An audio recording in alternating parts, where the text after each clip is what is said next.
রসুল আমার ভালোবাসা, রসুল আমার আলো আশা, রসুল আমার প্রেম বিরহের মোর আলোচনা,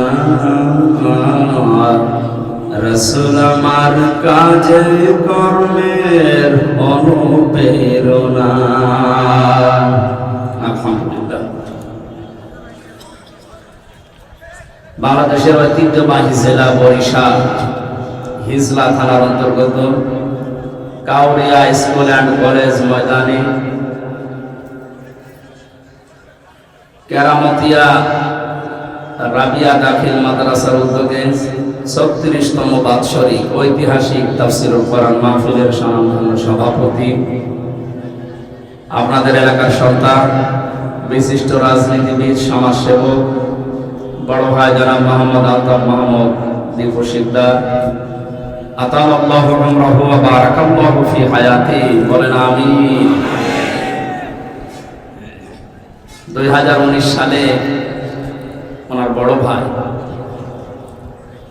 মরহুম তারাক মাহমুদ লিপু ভাই আমার বাড়িতে গিয়েছিলেন কুষ্টিয়ায়, দাওয়াতও দিয়েছিলেন। দুর্ভাগ্যবশত আমি ৩ বছর জেলখানায় থাকার কারণে মাহফিলটা করা হয়নি। বের হওয়ার পরে এই পাশে কোন মেজরের দাওয়াতে যেন এসেছিলাম, মেজর মহাসিন সাহেব, ওখানে যে তার ভাই মাহফিলটা নিয়েছে। কয়েকদিনের ব্যবধানে বিশাল আয়োজনে যারা এর পেছন দরজা দিয়ে সাহায্য সহযোগিতা করলেন, মহান রব্বুল ইজ্জাত কোরআনে কারিমের কারণে যেন হযরত ওসমানের মতো আমাদেরকে কবুল করেন, আমিন। এতক্ষণ যিনি আলোচনা রাখলেন এই থানার সন্তান, বিশিষ্ট আলেমে দ্বীন, শ্রদ্ধাভাজন বড় ভাই আলহাজ মাওলানা মাহমুদুল হাসান, মিসবাহুল উলুম কামিল মাদ্রাসা ঢাকার প্রধান মুহাদ্দিস, বরিশাল বিভাগের গর্ব আমি মনে করি। আল্লাহ রাব্বুল আলামিন এই আলেমকে যেন আলেম হিসাবে কবুল করেন। মঞ্চে বসা আছেন এলাকার সম্মানিত চেয়ারম্যান, ওয়ারফা'না লাকা যিকরাক, তার সম্মান মর্যাদা আল্লাহ যেন আরো বাড়িয়ে দেন। আজকে আপনাদের বরিশালে আমার শ্রদ্ধাভাজন পিতা জনাব রিয়াজউদ্দিন দেখার জন্য এসেছিলেন বরিশাল, জীবনও আসে না, কিন্তু রাতের বেলা কি দেখবে, বসে আছে পাশে। আমার বাবার হায়াতে তাজ্জেবা সিহাতে কুল্লিয়া কামনা করছে, আল্লাহ যেন দান করে। কালকের মাহফিলটা অনেক দূরে, তো সেই বরিশাল, রাজশাহী, নওগাঁ, নয়তো বাবার নিয়ে পড়া বরিশাল ধরতাম। বরিশাল আমি ভালোবাসি। মঞ্চে বসা আছেন সম্মানিত ওলামা ইকরাম, বিশেষ করে অনেক মাদ্রাসার প্রিন্সিপাল, ভাইস প্রিন্সিপাল, সুপার সহ মসজিদের সম্মানিত ইমাম এবং খতিব, যারা মুয়াজ্জিন খাদেম যারা আছে, তাদের হায়াতের তাজ্জেবা সিহাতে কুল্লিয়া, এবং সবচেয়ে বড় বিষয় আমাদের অভাব যাদের আছে, আল্লাহ যেন অভাবকে দূর করে আমাদের স্বভাব ভালো বানিয়ে দেন। মঞ্চে বসা বিভিন্ন রাজনৈতিক দলের নেতৃবৃন্দ, বাংলার কৃতি সন্তান, বীর মুক্তিযোদ্ধা যারা আছেন বেঁচে, তাদের হায়াতের তাজ্জেবা সিহাতে কুল্লিয়া কামনা করছি। যারা মারা গেছেন দেশের জন্য, স্বাধীনতা অর্জন করার জন্য আমরা যারা একটা স্বাধীন পতাকা পেয়েছি, যাদের কারণে ওই মুক্তিযোদ্ধাদেরকে আল্লাহ যেন শাহাদতের মরণ দিয়ে ধন্য করেন। সামনে বসা মুসলমান ভাইরা, পর্দার আড়ালের সম্মানিত মা এবং বোনেরা, প্রশাসনের ভাইরা, প্রাণ প্রিয় বরিশালবাসী, দল মত জাতি বর্ণ ধর্ম নির্বিশেষে কোরআনের এই অনুষ্ঠানে যারা আমরা ইবাদত মনে করে এসেছি, আমি প্রথমে এই কথাই বলি, কারণ এটা এখন ইবাদত চলছে, এই কথা বলা যাবে না ভাই। এই ইউনিয়ন পরিষদের সম্মানিত যিনি চেয়ারম্যান, আমাদের বড় ভাই জনাব শাহজাহান তালুকদার, আমি নাম জানতাম না, নামটা দোয়া করার জন্য বললাম, সবাই বলেন আমিন। আপনারা কথা বলবেন, এমনি দাঁড়িয়ে থাকেন গরমের ভেতরে, তো যদি জায়গা না হয়, আর এই জায়গাটা ফাঁকা রাখার দরকার, এখানে কিছু বিছিয়ে বসে পড়ে দেন, এখানে কিছু তাড়াতাড়ি কমিটিতে যারা আছে এখানে কিছু বিছিয়ে দেন, দরকার এখানে বসে পড়ে দেন, এই জায়গা ফাঁকা রাখার দরকার। কিন্তু কথা বলবে না ভাই, হ্যাঁ কথা বলবে। নবীজি জানিয়েছেন কোরআনে কারিমের কোনো আয়াত শোনার জন্য বোঝার জন্য যদি কেউ 1 ঘন্টা ব্যয় করে, ও যদি নাও বোঝে 500 রাকাত নফল নামাজের সওয়াব হবে। এখন দাঁড়িয়ে 500 রাকাত নামাজ পড়তে পারবে?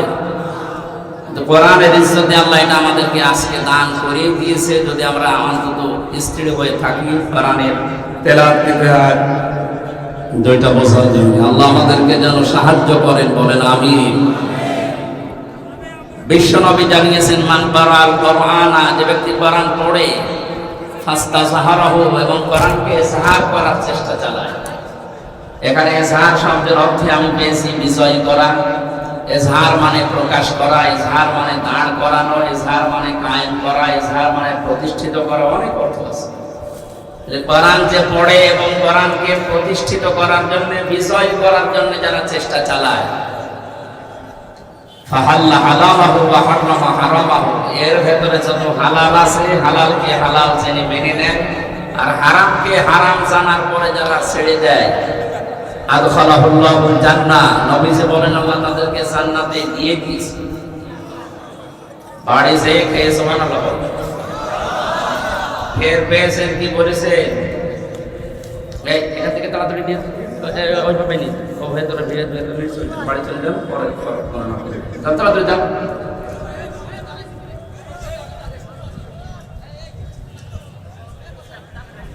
ওই ব্যাগটা ওর ভেতরে দিয়ে দেন না কেন ভাই, তাড়াতাড়ি করেন, যান যান চলে যান।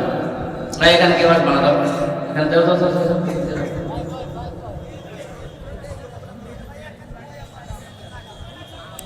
এই হাদিসের ভেতরে কয়েকটা পয়েন্ট আমরা বের করতে পারি। 1 নম্বরে, যে ব্যক্তি কোরআন পড়ে, কোরআনে কারিম পড়ার ব্যাপারে যত শব্দ আল্লাহ কোরআনে দিয়েছেন তার ভেতরে অন্যতম হচ্ছে 3টা, কারা, কাতালা, তালাওয়া।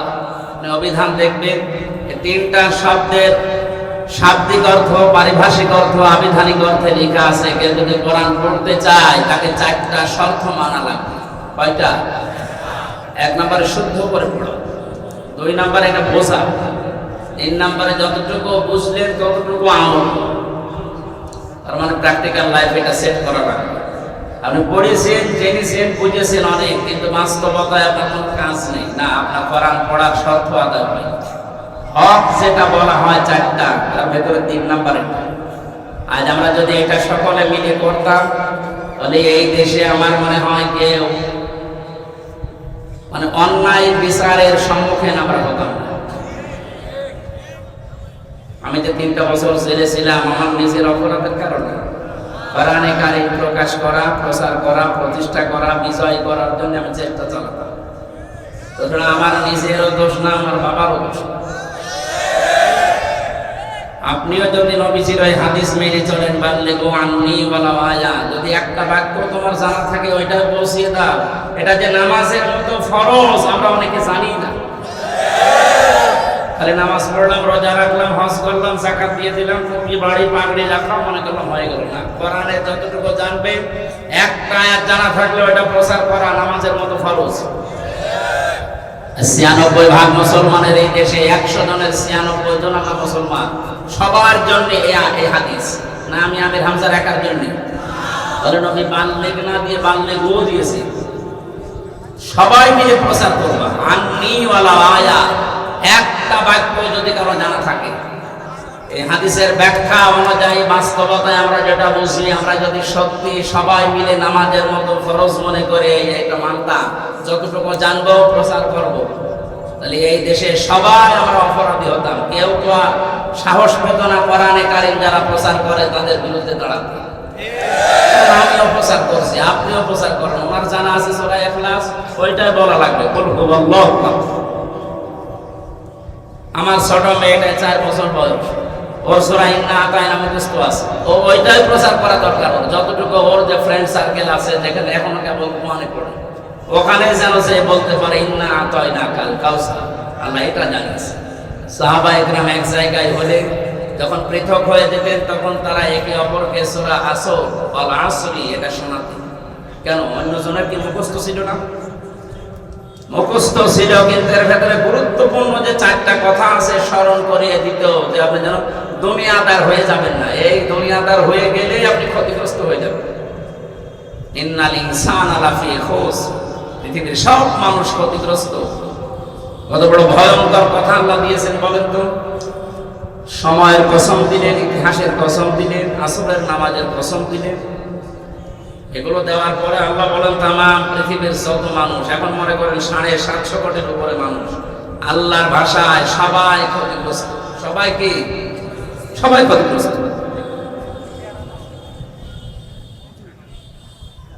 চেয়ার নিয়ে এসে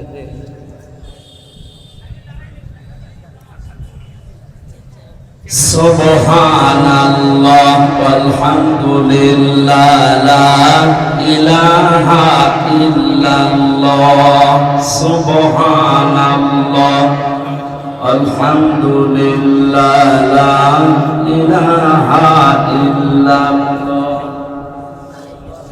এই ভাই আমরা জিকির করতে বললাম, জবান খুলে যতটুকু পারেন পড়েন সুবহানাল্লাহ আলহামদুলিল্লাহ লা ইলাহা ইল্লাল্লাহ লা ইলাহা। আমি বড় ভাই, আপনি বসেন এখানে, আপনি বসেন, আপনি নিচে আমি কাবু না না না ভাই বড় ভাই মানে আমারও বড় ভাই, বসেন। তুমি নিচে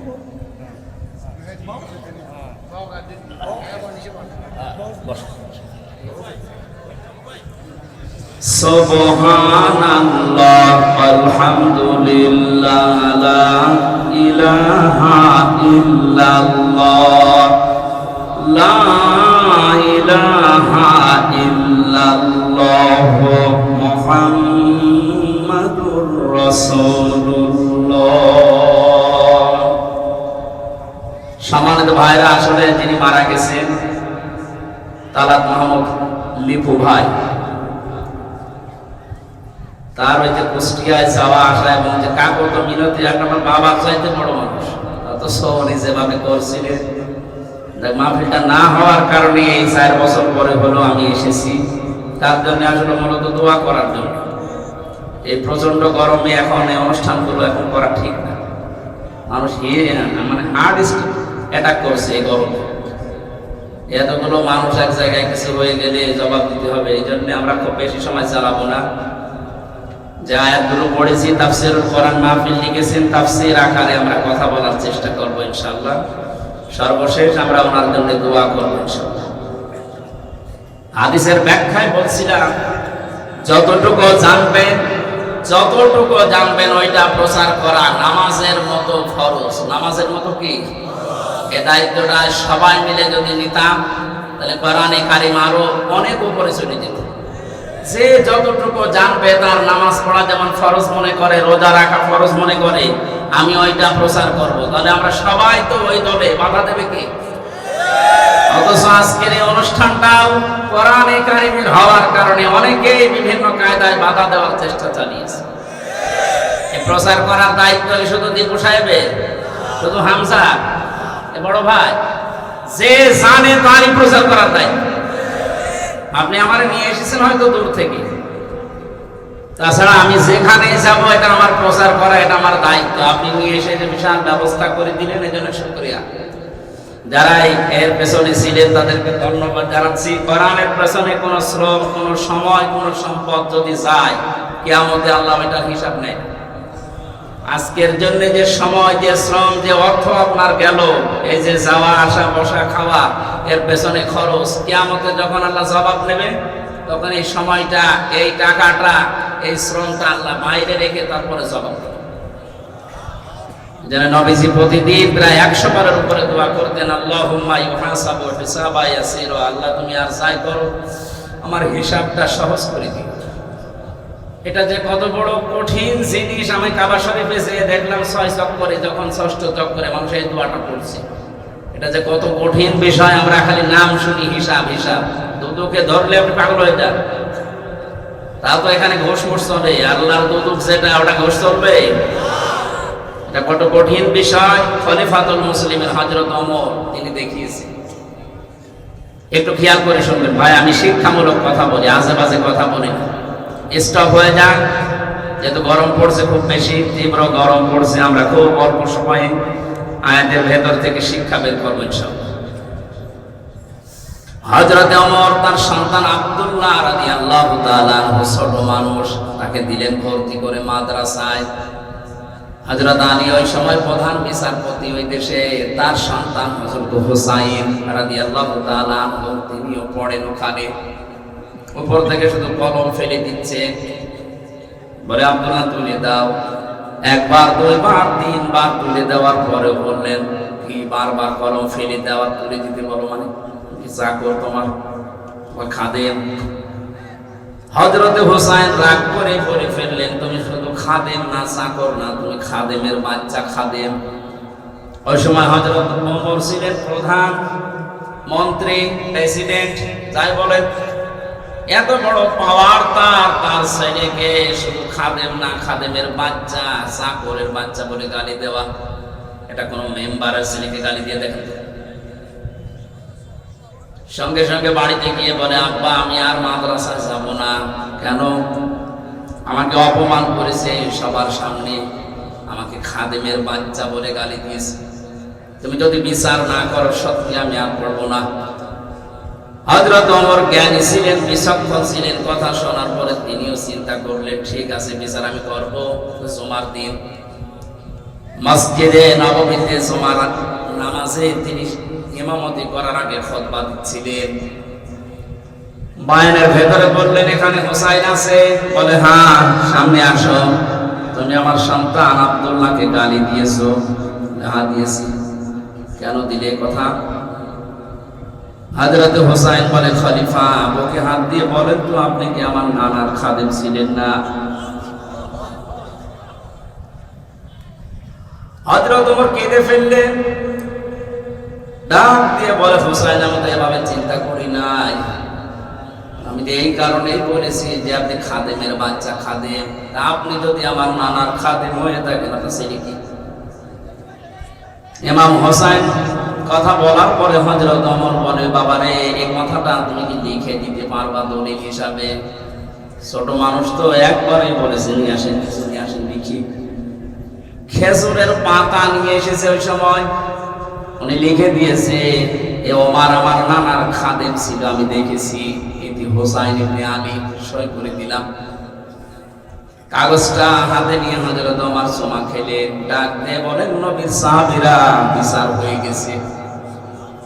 ছোট মানুষ আব্দুল্লাহ তো বোঝে না, বলে, বাবা তুমি তো বিচার আরম্ভ করলে না, কি করে হয়ে গেল? শাস্তি দেবে না? হযরত ওমর বলে, সন্তান আমি যে বিচার করেছি দুনিয়া না, মরণের পর কাজে লাগবে। আমি যখন মারা যাবো, এই কাগজটা আমার কাফনের ভেতরে দিয়ে দিও। জীবনে কিছু যদি কবুল না হয়, এই কাগজটা কিয়ামতে আল্লাহর দরবারে দেখাবো। রব্বুল আলামিন, আমার জীবনে কিছু যদি তোমার ভালো না লাগে, এই কাগজটার দিকে একটু তাকাও। তোমার নবীর নাতি লিখে দিয়েছে আমি যে নবীর খাদেম ছিলাম। এই ওসিলায় হলো আজকে তুমি আমার হিসাবটা সহজ করে মাফ করে দাও। জান্নাতের গ্যারান্টি দুনিয়াতে 10 জন পেয়েছে, তার ভেতরে তিনি 2 নম্বরে। আকাশের তারকাকেও যদি গণনা করে হয়তো একদিন শেষ করে ফেলবে। নবীজি বলেন, হযরত ওমর মুসলমান হওয়ার পরে যে ভালো ভালো কাজে আঞ্জাম দিয়েছে আর জানে কি পেয়েছে, কিয়ামত পর্যন্ত কেউ তার নেকি গণনা করে শেষ করতে পারবে না। কোন রাস্তা দিয়ে গেলে 40 দিন পর্যন্ত শয়তান রাস্তায় যেতে ভয় পেত, আর আমরা রাস্তা দিয়ে গেলে শয়তান মনে করে যে দোস্ত একটা পেয়েছি। কথা বলে না কেন?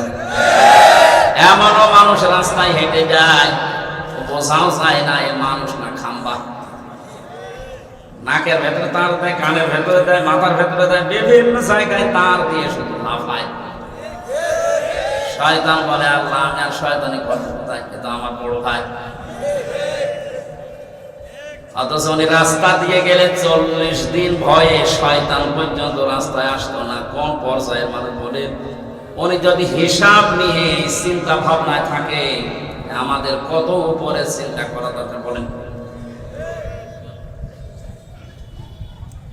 আপনি এখনই চোখ বন্ধ করেন, যত সম্মানিত মানুষ আমরা এখানে বসে আছি, তাই না কেন খালি চোখ বন্ধ হয়ে গেলে পৃথিবীর সব কিছু থেকে আপনার সম্পর্ক ছিন্ন। এই জন্য কোরআনে কারিমে আল্লাহ দুনিয়ার বিষয়টা যখনই তুলে ধরেছেন তখন গুরু শব্দটা দিয়েছেন, আমাদা হায়াতুদ দুনিয়া ইল্লা মাতাউল গুরুর। সূরা আলে ইমরান 185 নম্বর আয়াতের শেষের দিকে আছে, আল্লাহ পাক বলেন পৃথিবীর সব কিছু ধোঁকা, সন্তানাদি ধোঁকা, স্ত্রী ধোঁকা, মা বাবা ধোঁকা, পৃথিবীর সব কিছু দুনিয়াটাই আল্লাহ নিজে বলেন এটা পুরো ধোঁকা। সুতরাং এর পেছনে থাকতে গিয়ে আমার আসল টার্গেট যেটা বিশাল জীবন আখিরাতটা যেন আমি হারিয়ে না ফেলি, বলেন আমিন।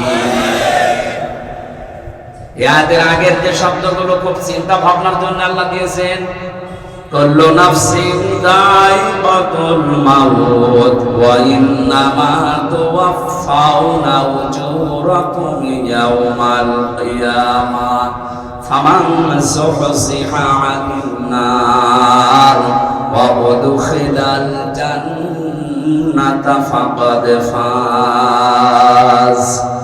এ দুনিয়ায় জীবন যাকে দিয়েছি মরণ তার কাছে যাবে, এ বিশ্বাস আমাদের আছে তো? এটা থেকে যদি আমরা রেহাই পেতাম, সত্যি আমি এই মাহফিলে আসতাম না। মন মতো আমার জীবন যেভাবে চললে আনন্দ লাগে ওইভাবে আর সালাতে বলতাম সালাত, এইটাই শেষ। কিন্তু বিশ্বাসের উপরে করার কারণে এতটুকু বুঝি যে এইটাই শেষ না, এর সামনে আর একটা বিশাল জীবন পড়ে আছে, সেই শেষ হয়ে যাবে। খামসিনা আলফা সানা মিম্মা তাউদ্দুন। আল্লাহ বারবার কোরআনের শব্দ দিয়ে আমাদেরকে ইঙ্গিত দিচ্ছে, দুনিয়ায় 1, 2, 3 করে যেভাবে গণনা করো, চোখ বন্ধ হওয়ার পরে এক একটা দিন হবে এরকম 50,000 বছরের মতো লম্বা। আখিরাতের যে বিশাল জীবনের তুলনা হাদিসে আমি পেয়েছি, নবীজি বলেন তামাম দুনিয়া যদি কেউ সরিষা দিয়ে ভরে দেয়, 70 বছর পরে যদি একটা পাখি এখান থেকে একটা করে সরিষার দানা নিয়ে অন্য পৃথিবীতে রেখে আসে, হয়তো শেষ হয়ে যাবে একদিন তামাম পৃথিবী ভর্তি সরিষা। মরণের পরে চোখ বন্ধ হলে যে জীবন শুরু হচ্ছে, হে পৃথিবীর মানুষেরা, এটা কিন্তু কোনোদিন শেষ হবে না। নবীজির এই কথা 98% সত্য। কথা বলুন, কুল্লু নাফসিন যায়িকাতুল মাউত। এমনিতে আল্লাহ দেয়নি, কোন জীব রেহাই পায়নি। আল্লাহর পরে যার স্থান মুহাম্মদুর রাসূলুল্লাহকে আল্লাহ ছেড়ে দেয়নি, যদিও তাকে থাকার জন্য সুযোগ দিয়েছিল। ফেরেশতা জিবরাইল শুধু 2 জনের কাছে পারমিশন চেয়েছে পৃথিবীতে নিয়ে যাওয়ার জন্য, তাছাড়া কারো কাছে পারমিশন চাইনি। তার ভেতরে আমাদের নবী একজন। হযরতে ফাতিমা তো জোহরা তিনি কাঁদছিলেন বাবার পাশে বসে, হঠাৎ দরজায় কে যেন নক করেছে। হযরতে ফাতিমা দরজা খুলে দেখলেন বিশাল আকৃতির একজন দাঁড়িয়ে। তাড়াতাড়ি দরজা বন্ধ করে দিয়ে বলে, বাবা, ভয়ঙ্কর লোক দেখলাম, কোনদিনের আগে দেখি নাই। বিশ্বনবী বলেন, মারে, এটা লোক না, এটা কে আমি বুঝতে পেরেছি, তোকে দিন বানাতে এসেছে, খুলে দে দরজা। আল্লাহর নবীর পায়ের কাছে বসলেন ফেরেশতা আজরাইল, এসে বলে, ইয়া রাসূলুল্লাহ, আল্লাহ আপনাকে সালাম দিয়েছে আর জানতে চেয়েছে আপনি কেমন আছেন। বিশ্বনবী বলেন, আজরাইল, আমি ভালো নেই, কারণ আমি কয়েকদিন ধরে যে অসুস্থতার ভেতরে আছি, আমি আসলে ভালো নেই। ফেরেশতা আজরাইল বললেন, হে নবী, আমি কেন এসেছি আপনি বুঝতে পেরেছেন। পৃথিবীর কারো কাছে আজ পর্যন্ত আসার জন্য আমার পারমিশন লাগে না, এটা সম্ভব না। আমার মন মতো আল্লাহ যখন পাঠায় আমি চলে আসি, কিন্তু আজকে এসেছি আপনার কাছে আমি পারমিশন চাই নিয়ে যাওয়ার জন্য। যদি যেতে চান নিয়ে যাবো, থাকতে চান রেখে যাবো। নবীজি বললেন, আজরাইল, কতদিন থাকতে পারবো? ওই সময় ফেরেশতা কিন্তু বলেছিলেন, যতদিন আপনার ইচ্ছা থাকতে পারবেন। নবীজি বলেন, তারপরে কি? হযরতে আজরাইল শেষে এসে বললেন, হে নবী, তারপরে কি? মরা লাগবে। হযরতে আজরাইল যখন বলেছে হে নবী তারপরে কি মানে মরা লাগবে, নবীজি বললেন ঠিক আছে আমি আর নশ্বর দুনিয়ায় থাকতে চাই না, তুমি আমার মাবুদের কাছে আমারে নিয়ে চলো। তিনি ইচ্ছা করলে থাকতে পারতেন, এরপরেও আল্লাহ তাকে নিয়েছেন, আর আমরা তো যেতেই চাই না। আল্লাহ শব্দ স্বয়ং দেখেন তো, কুল্লু নাফসিন যায়িকাতুল মাউত, জীবন যাকে দিয়েছি মরণ তার আসবে।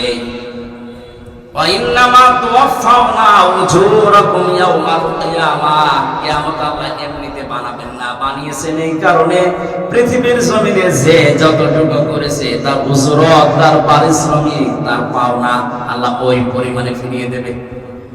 দুনিয়াতে এমন অপরাধী মানুষ আছে, তার হয়তো 70 বছরে এই অপরাধের শাস্তি 70 বছর দিলে হবে না, ওটা মেলে না। এটা নিয়ে এমন একটা দিন বানিয়েছে এই 70 বছরের অপরাধের শাস্তি 70 কোটি বছর করে দেওয়া লাগবে। একটা মানুষ হয়তো এমন কাজ করেছে যে তার ইঙ্গিতে 10টা মানুষ লাশ হয়ে গেল, অথচ তার জীবন তো একটা। মানুষ মেরে ফেললে তাকে মেরে ফেলা লাগবে, একটা মানুষের পরিবর্তে নাই, তাকে একবার মেরে ফেললেন, অথচ ওর দ্বারা মানুষ মরেছে কয়টা? তো বাকি 9 জনের জীবন কি খাও নাকি? আল্লাহ এই কারণে কিয়ামত বানিয়েছে, যে যতটুকু করছেন কিয়ামতে ঠিক ওইটা চঞ্চল আকারে দেখতে পাবেন। ভিডিও ক্যামেরা একেবারে ক্লিপ দেখতে পাবেন, যে এইভাবে হাত নাড়িয়েছেন ওইটাও দেখা যাবে। এখন বলে মানে এটা মনে থাকবে, আল্লাহ মনে থাকবে না?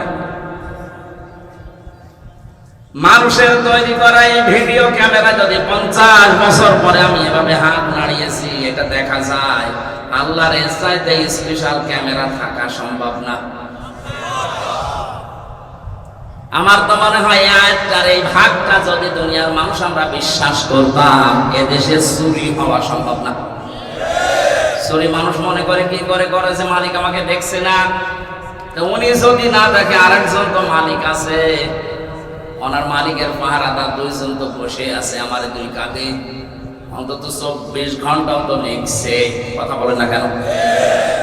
এখানে যে যা করছে হিসাব করে করা দরকার, যে এটা আমি আবার বহন করতে পারবো। তো এখানে এই চিন্তা, এই টেন্ডেন্সি যার ভেতরে যত আসবে, ওই মানুষের জীবন তত পরিচ্ছন্ন হবে। আয়াতের তাফসীর পড়তে গিয়ে দেখেছে আল্লাহর এক বান্দা বাজার যাওয়ার পর 100 টাকার সদাই কিনে দোকানদারকে টাকাটা দিয়েছে। দোকানদার ওলট পালট করে বলছে, স্যার এটা চলে না, অচল, এটা আপনি নিয়ে যান, অন্য সময় দিয়ে যাবেন। যেই বলেছে অচল, এটা চলে না, এর ভেতরে যে দাগটা থাকার দরকার ওই দাগটা নেই, আমি দেখলাম এটা অচল টাকা, জাল টাকা। জাল টাকা বলার সঙ্গে সঙ্গে ওনার সেন্সলেস হয়ে গেছে। লোকজন এসে যখন হোশ ফিরিয়েছে বলছে কি দোকানদার আপনাকে বকাঝকা দিয়েছে, মারামারি করেছেন দোকানদারের সাথে? বলেন না, জ্ঞান হারালো কেন? লোকটা বলে ভাই দোকানদার আমাকে কিচ্ছু বলে না, আমি জ্ঞান হারিয়েছি অন্য কারণে। 100 টাকার নোট দেওয়ার পরে উলট পালট করে বলছে এটা অচল, জাল টাকা, চলে না। চিন্তা করলাম আমারও তো একটা 100 টাকার নোট আছে, তার নাম হায়াত। তার নাম কি? আমার 70 বছরের হায়াত আমি এখন যদি বিদায় নেই, আল্লাহ পাক যদি হায়াতের দিকে তাকিয়ে বলে হামজা এটা চলে না, অচল, এর ভেতরে শিরিক পাওয়া যাচ্ছে। আর শিরিকের বিষয়গুলো কোরআনে কারিমে আল্লাহ এত কঠিন ভাবে দিয়েছেন, ওয়াকাদিমনা ইলা মা আমিলু মিন আমালিন ফাজআলনাহু হাবাম মানসুরা।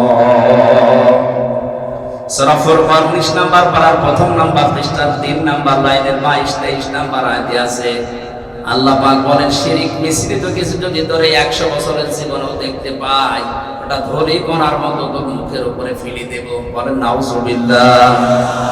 আমি তো ওই সেন্সলেস হয়েছি ওই কারণে। আল্লাহ পাক যদি আমার হায়াতের দিকে তাকিয়ে বলে হামজা এর ভেতরে ভাই ঠকানোর গুনাহ পাওয়া যায়, বাংলাদেশে তো নেই। এখানে কত আল্লাহর ওলি বসে আছে, নিজের ভাইয়ের জমি জাল দলিল করে নিজের নামে লিখে নিয়েছে। আমি সেদিন ওই মেজর মহসিন সাহেবের ওখানে শেষ কথা বলেছিলাম, এটা যারা শরীক ফাঁকি দেন তাদের দুইটা বড় বড় ক্ষতি হবে। সে ভাই হোক, বোন হোক, ছেলে হোক, মেয়ে হোক, জনগণ হোক। এটা বুখারী শরীফের হাদিস। যারা শরীক ফাঁকি দিয়েছেন কান খাড়া করে শোনেন বরিশালবাসী, এটা রেকর্ড হচ্ছে, কালকেই সারা পৃথিবী ছড়িয়ে যাবে। আমার সামনে এখন মাত্র 20,000 30,000 মানুষ না, 750 কোটি মানুষ আমি সামনে নিয়ে বলছি, শরীক যারাই ফাঁকি দিয়েছেন দুইটা ক্ষতি আপনার হবে যতক্ষণ ওইটা ফেরত না দেবেন। এক নম্বরে, যখন আপনি শরীক ফাঁকি দিয়েছেন ওই দিন থেকে আপনার কোনো ইবাদত আল্লাহর দরবারে কবুল হবে না, ওই দিন থেকে বন্ধ। সত্যি করে বলেন তো, এখানে এরকম কেউ আছেন নাকি? হাত তোলেন তো। এই এলাকায় মনে হয় এই ওয়াজ করে আল্লাহর ফোনে বসে আছে। ঠিক আছে ভাই, দরকার নেই, আমি অন্য আলোচনা করি নাকি? এই এলাকায় এত ভালো আমি তো জানতাম না। আমি মনে করছি আমরা কুষ্টিয়ার মতো। কুষ্টিয়াতে তো অনেকে এরকম আছে শরীর ফাঁকি দিয়ে হজে যায়। বোনকে যে সম্পদ দেওয়া লাগে এটা অনেকে জরিমানা মনে করে, অথচ তুমি বাবার সন্তান হয়ে যদি 10 বিঘা জমি পাও, ওই বোনটা কি অন্য জন্ম দিয়েছে? কথা বলে না কেন? বনের জমি ফাঁকি দিয়ে এই টাকা দিয়ে টিকিট কেটে উনি হজে যাচ্ছে, আর যাওয়ার সময় বলছে আপা তোর নামে দোয়া করে দিলাম। এটা নির্ভেজাল টাটকা শয়তান। এলাকায় যদি কেউ শরীক ফাঁকি দেওয়ার অভ্যাসে থাকেন, আজকে জমি ফেরত দেবেন বাড়িতে, নয়তো আপনার নামাজ পড়ে রোজা রেখে পর্দা করে কোনো লাভ নেই, মনে করেন সব বেকার হচ্ছে। এই আওয়াজ শুনে মনে হচ্ছে এলাকায় 2-1 জন আছে। 2 নম্বরের বিষয়টা আরো কঠিন। যারা শরীক ফাঁকি দিয়েছে, মারা যাওয়ার সময় আল্লাহর কসম আপনি ঈমান পাবেন না, বেঈমান হয়ে মরবেন। এই যে দুইটা ক্ষতি, চাইদার বড় ক্ষতি মানুষের কি আছে বলেন? আল্লাহ পাক যদি বলে হামজা দাঁড়াও, তোমার এর ভেতরে শরীক ফাঁকি দেওয়া গোনা পাওয়া যাচ্ছে, এটা অসল, এই আমলনামা চলবে না, এটা আমার জান্নাতে যাবার মতো না। কি হবে ওই সময় চিন্তা করি, এই জন্য আমি সেন্সলেস হয়ে গেছি। তাদের চিন্তা ভাবনাই আয়াত নিয়ে, আর আমাদের এই আয়াত শোনার পরে চিন্তা ভাবনা আকাশ আর পাতাল, কিছু মনেই হচ্ছে না আমাদের। পরের শব্দে দেখেন, ফামান যুহজিহা আনিন নার ওয়া উদখিলাল জান্নাতা ফাকাদ ফাজ। আল্লাহ তাআলা বলেন ওই লোকটা জীবন্ত সফল, যাকে আমি আল্লাহ জাহান্নামের কাজগুলো আস্তে আস্তে ছাড়িয়ে জান্নাতের কাজের দিকে আস্তে আস্তে এগিয়ে দেই। হযরত আদম আলাইহিস সালামের ডান হাতের ভেতরে আল্লাহ, এটা বুখারী শরীফের হাদিস, ডান হাত এভাবে মোট করা ছিল। বললেন হাত খোলো, তিনি খুললেন, দেখলেন পিপিলিকার মতো কি যেন দেখা যায়। আল্লাহ পাক বলেন আদম, এই যে পিপিলিকার মতো যেটা দেখা যায় এগুলো সব কিয়ামত পর্যন্ত তোমার আনেওয়ালা সন্তান, এরা সব দুনিয়ায় যাবে, কিন্তু সবগুলো জান্নাতি। বাম হাত খুলতে দেখলেন ছোট ছোট পিপিলিকার মতো। আল্লাহ পাক বলেন আদম, এগুলো তোমার সন্তান, কিন্তু এগুলো সব জাহান্নামী। এই হাদিসটা বলার পর সাহাবায়ে কেরাম ওই সময় বলেছিলেন, হে রাসূল, ওই সময় তো প্রমাণ হয়ে গেছে জান্নাতি না জাহান্নামী, তাহলে আর আমল করে করব কি? নবীজি বলেন না, তুমি যদি ওই ডান হাতের ভেতরে থেকে থাকো, তাহলে আল্লাহ পাক তোমারে দিয়ে ভালো ভালো কাজে আরাম শান্তি মজা লাগিয়ে দেবে। কোরআনে কারিম প্রচার হোক, এটা ভালো কাজ না মন্দ কাজ? এই ভালো কাজে আপনাকে দিয়ে আল্লাহ করাবে এবং শান্তি আপনার অন্তরে তৈরি করে দেবে। এখানে অনেক মানুষ আছে ফজরের নামাজের 1 ঘন্টা আগে ঘুমিয়েছে, এরপরেও সে নামাজে উঠলে আনন্দ পায়। এমন লোক বসে আছে রাত 9টায় ঘুমিয়েছে, 7-8 ঘন্টা ঘুমানোর পরেও যদি ওরে ডাকা হয়, বলে আমার ঘুম হয়নি, তুই ডাকলি কেন? আপনাকে আল্লাহ ভালো কাজ করার মতো যোগ্যতা, পরিবেশ এবং প্রশান্তি, একটা অনির্বচন সুখ আপনাকে আল্লাহ দান করবে। আর যদি আপনি ওই বাম হাতের ভেতরে পড়ে থাকেন, ভালো কাজ করতে গেলেও আল্লাহ আপনাকে বাধা দেবে। এমন এমন কাজে আপনি শান্তি তো পাবেনই না, বাধা দিলে আপনার মনে হবে হ্যাঁ একটা কাজ করেছি। এজন্য বাস্তবতায় আমরা ভালো ভালো কাজগুলো যদি আমি আঞ্জাম দিতে পারি দুনিয়ায়, আর অন্যায় কাজগুলো যদি আস্তে আস্তে ছেড়ে দিতে পারি, আমি বিশ্বাস করতে পারি আল্লাহ পাক আমাকে জান্নাতের দিকে এগিয়ে দিচ্ছে, জাহান্নামের দরজাগুলো আমার জন্য বন্ধ হচ্ছে। বলেন আমি হিসাবের থেকে এখানে এসেছিলাম। হযরত ওমর এত বড় নেকির কাজ দুনিয়ায় করার পরে যদি এই মানুষের চিন্তা ভাবনা এই থাকে, আল্লাহ আমার আখিরাতের যে বিশাল জীবন পড়ে আসে হিসাব দিতে পারবো তো? আমাদেরও এই আখিরাতের বিশাল একটা জীবন নিয়ে চিন্তা ভাবনা করা দরকার। এখানে কোরআনে কারিমে যেইটাই পড়বেন, যখন পড়বেন, ওইটাই যেন পৌঁছিয়ে দিতে পারি, এই নিয়তে পড়বেন। আর আমরা পড়তে হলে এইভাবে পড়তে চাই, কারণ হক আদায় করার অর্থ চারটা। কেউ যদি কোরআন হক আদায় করে পড়তে চায়, শর্ত কয়টা? এক নম্বরে শুদ্ধ করে পড়া।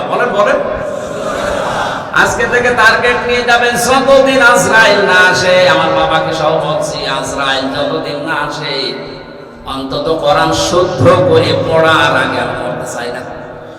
এই নিয়ত করেও যদি চান আপনি পড়তে নাও পারেন, কিয়ামতের দিন তালেবে ইলম হয়ে উঠতে পারবেন।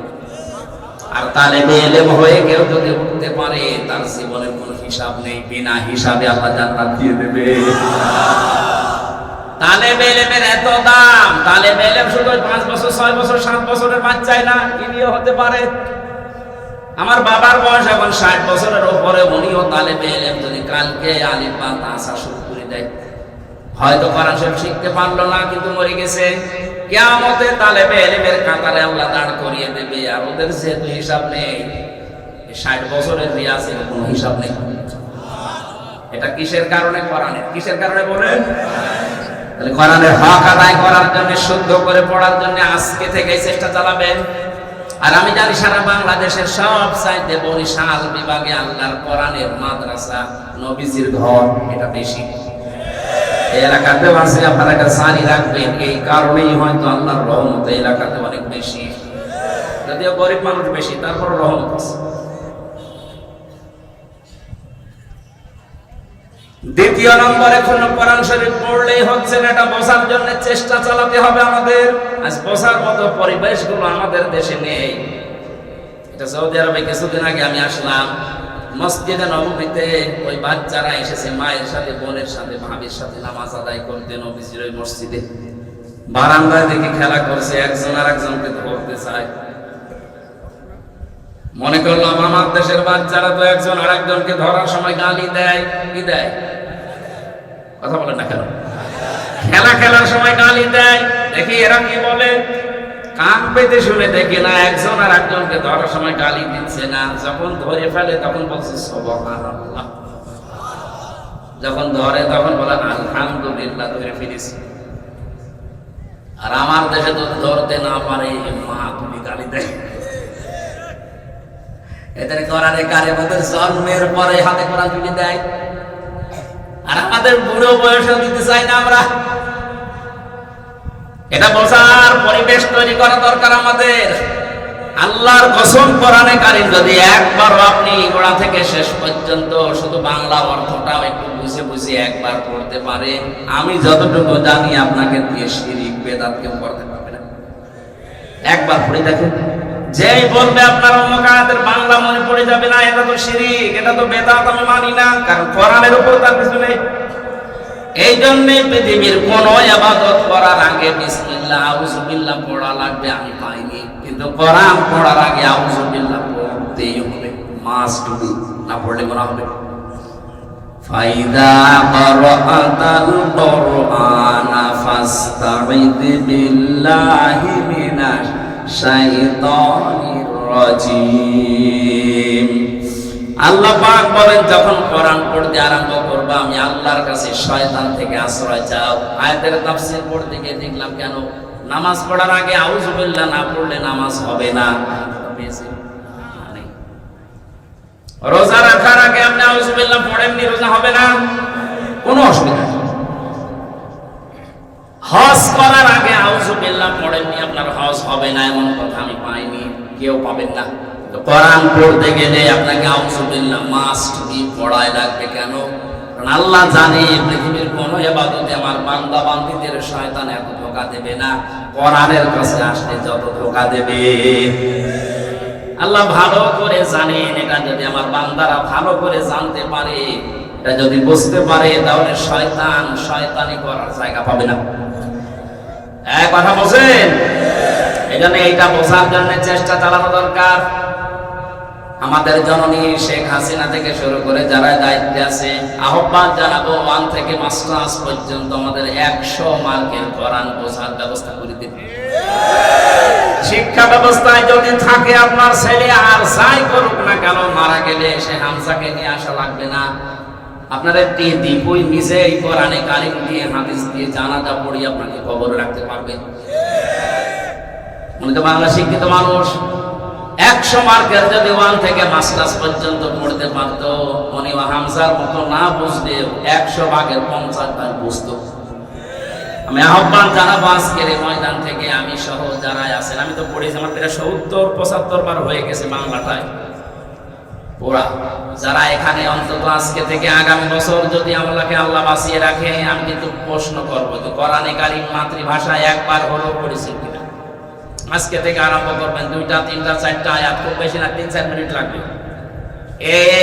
এই পরিকল্পনা না করলে কিচ্ছু হবে না। আরম্ভ করেন, দেখেন পাবেন, অনেক কিছু পাবেন। শিরিক বেদাত বাংলাদেশের সবচাইতে বেশি হয় বরিশাল আর ময়মনসিংহ। এই 2 বিভাগে শিরিক বেদাত বেশি হয়। প্রকাশ্যে বলেন, গোপনে বলেন। আমার তো বাংলাদেশের কোন জেলা থানা আর বাকি নেই অন্তত। প্রায় জায়গায় ঘুরে যেটা দেখছি, অন্য বিভাগে নেই তা না, চট্টগ্রামও আছে। তো চট্টগ্রামে কোরআনে কারিমের ওপেন কিছু আছে, সিলেটে আছে শাহজালালের মাজার কেন্দ্রিক কিছু, শাহপরানের মাজার কেন্দ্রিক কিছু, কিন্তু অন্য কিছু আছে। এই 2 জেলা একটু মাটির নিচে অন্ধকার বলে সেরকম হয়ে গেছে। আপনাদের আহ্বান জানাচ্ছি আজকের এই কোরআনের মাহফিল থেকে, আজকে থেকে আগামী বছরের এই দিনে যদি আবার আসি, কোরআন যেন মাতৃভাষায় একবার হলো আপনি শেষ করেছেন, এটা যেন হাত তুলতে পারেন। 3 নম্বরে আমি বললাম, যতটুকু পারেন অতটুকু আপনি চেষ্টা চালাবেন, ওই দিন থেকে আমল করেন। 4 নম্বরে শুধু আমল করলে হবে না, এটা যেন অনেকে জানতে পারে, মানতে পারে, সেই পরিবেশ তৈরি করে দেওয়া। আল্লাহর নবী জানিয়েছেন, এই 4টা শর্ত মেনে যে ব্যক্তি কোরআন পড়েছে, ফাস্তাযহারাহু, কোরআনকে যারা ইজহার করা, বিজয়ী করার জন্য চেষ্টা চালিয়েছে। কারণ কোরআন বিজয়ী থাকলে, কোরআন বিজয় বেশে থাকলে ওই জায়গায় আল্লাহর কোরআনের আদেশ নিষেধ মানা যায়। আজ এই দেশে আমরা অনেকেই কোরআনের আদেশ এবং নিষেধ অনেক কিছু জানি, কিন্তু বাস্তবতায় অনেকে মানতে পারছি না, কারণ কোরআনে দেশে এখন বিজয় নেই। কথা বলেন না কেন? জানার পরও মানতে পারছি না। এখন যদি বলেন কই আমি তো মানছি, কে বলেছে এই যে টুপিটা এত সুন্দর দেখতে, এর ভেতরে কিন্তু সুদ আছে। বলতে পারেন কই আমি তো কিনেছি 200 টাকা দিয়ে ভালো টুপি, কোনো সুদের টাকা নেই, কে বলেছে? এই টুপিটা যে বানিয়েছে ফ্যাক্টরিতে, ওই ফ্যাক্টরির যে মালিক সে তো লোন নিয়েছে। এক কথা বলে না? হ্যাঁ, আপনি নিতে নিষেধ করছেন। যদি জাকাত ভিত্তিক অর্থনীতি কায়েম থাকতো দেশে, সুদ ভিত্তিক অর্থনীতি যদি রাষ্ট্রীয়ভাবে বন্ধ করে দিত, অনেকে বলে না এগুলো বন্ধ হয়ে গেল, না খেয়ে মরবে, কে বলেছে? হারাম কাজগুলো বন্ধ করেন। মদের পক্ষে অনেকেই কথা বলে, মদ যদি না আসে আমাদের অনেক কিছু আশা বন্ধ হয়ে যাবে। আপনার চাইতে আল্লাহর মেধা যোগ্যতা বুদ্ধি কম নাকি? উনি এমনি বন্ধ করে দিয়েছে। হারাম কাজে বরকত নেই, তার প্রমাণে বরিশাল। কত কুকুর এই দেশে জন্মায় প্রতি বছরে 10টা 12টা করে, অথচ কুকুর খুঁজে পাওয়া যায় না। আর বছরে মাত্র 1টা বাচ্চা হয় গাভীর। এত খাবারের পরও গাভীর কমতি নেই। হালাল আর হারামে যে বরকত আছে এটা দেখার পরও আপনি হারাম কাজ করে সাপোর্ট করেন। এই জন্য কোরআন বিজয় থাকলে আপনাকে হারাম কাজ করতে বাধা দেবে, আপনি পারবেন না। হালাল কাজ আপনাকে বাধ্য করবে করাতে, যদিও পরিবেশ নেই, তারপর আপনি বাধ্য হবেন চক্ষু লজ্জায় হলেও। নামাজ যদি কায়েম থাকতো রাষ্ট্রীয়ভাবে, নামাজের ওয়াজ আমাদের করা লাগতো না, মানুষ এমনিতেই নামাজের সময় হলে দৌড়াতো। আজকে যার বাড়িতে ছিলাম, ওখানে যিনি খাবার দিচ্ছিল, একটা আফসোস করে কথা বলছে যে এটার সময় নামাজ পড়েছে মাত্র একজন। একটা কথা হলো,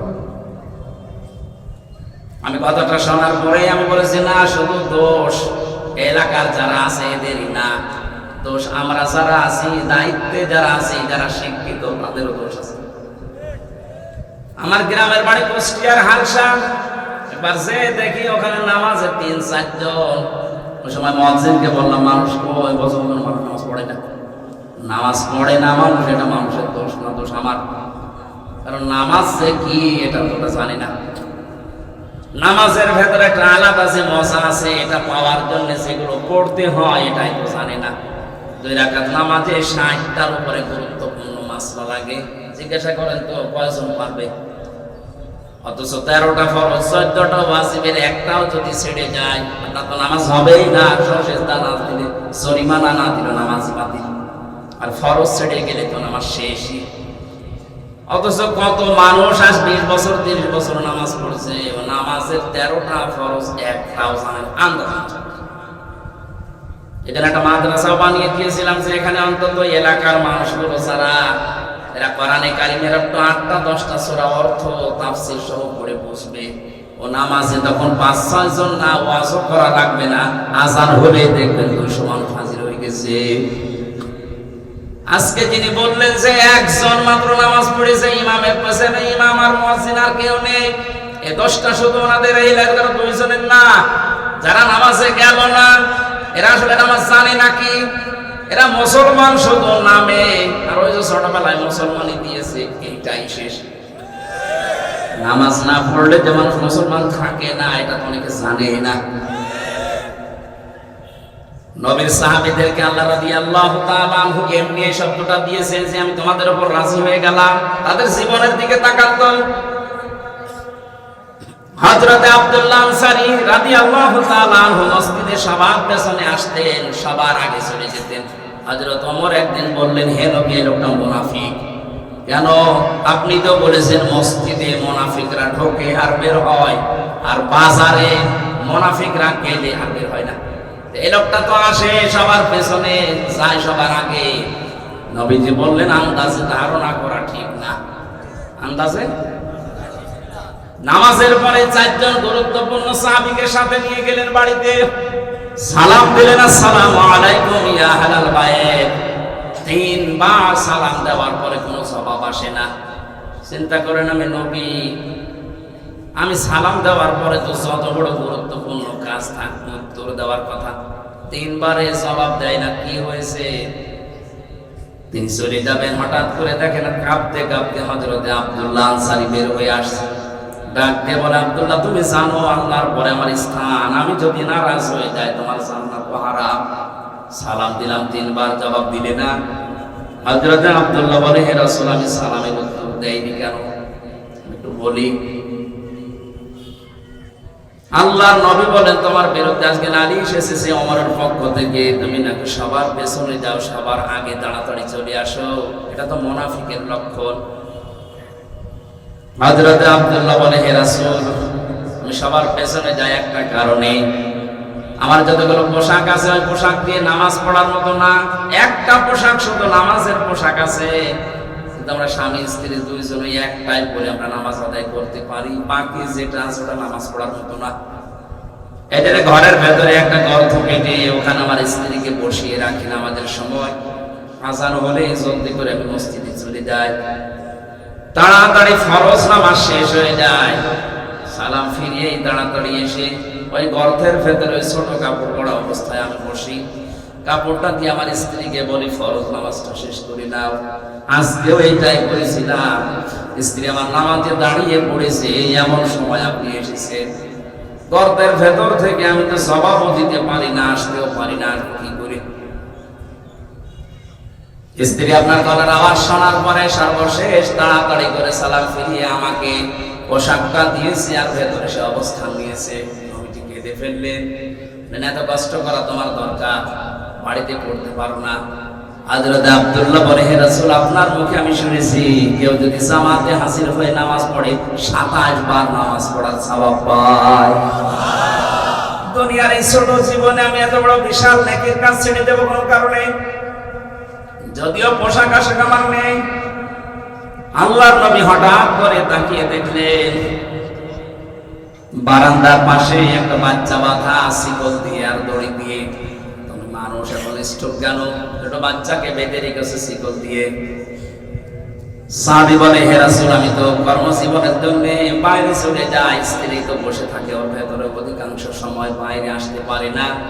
বাঁকা খেজুর গাছ, ওই যে টপ টপ করে খেজুর পড়ে ওটা ইহুদির বাগান থেকে পাকা হয়ে এসেছে। আমার এই ছোট সন্তান ওখান থেকে খেজুর তুলে খেয়ে ফেলতে পারে দু একটা।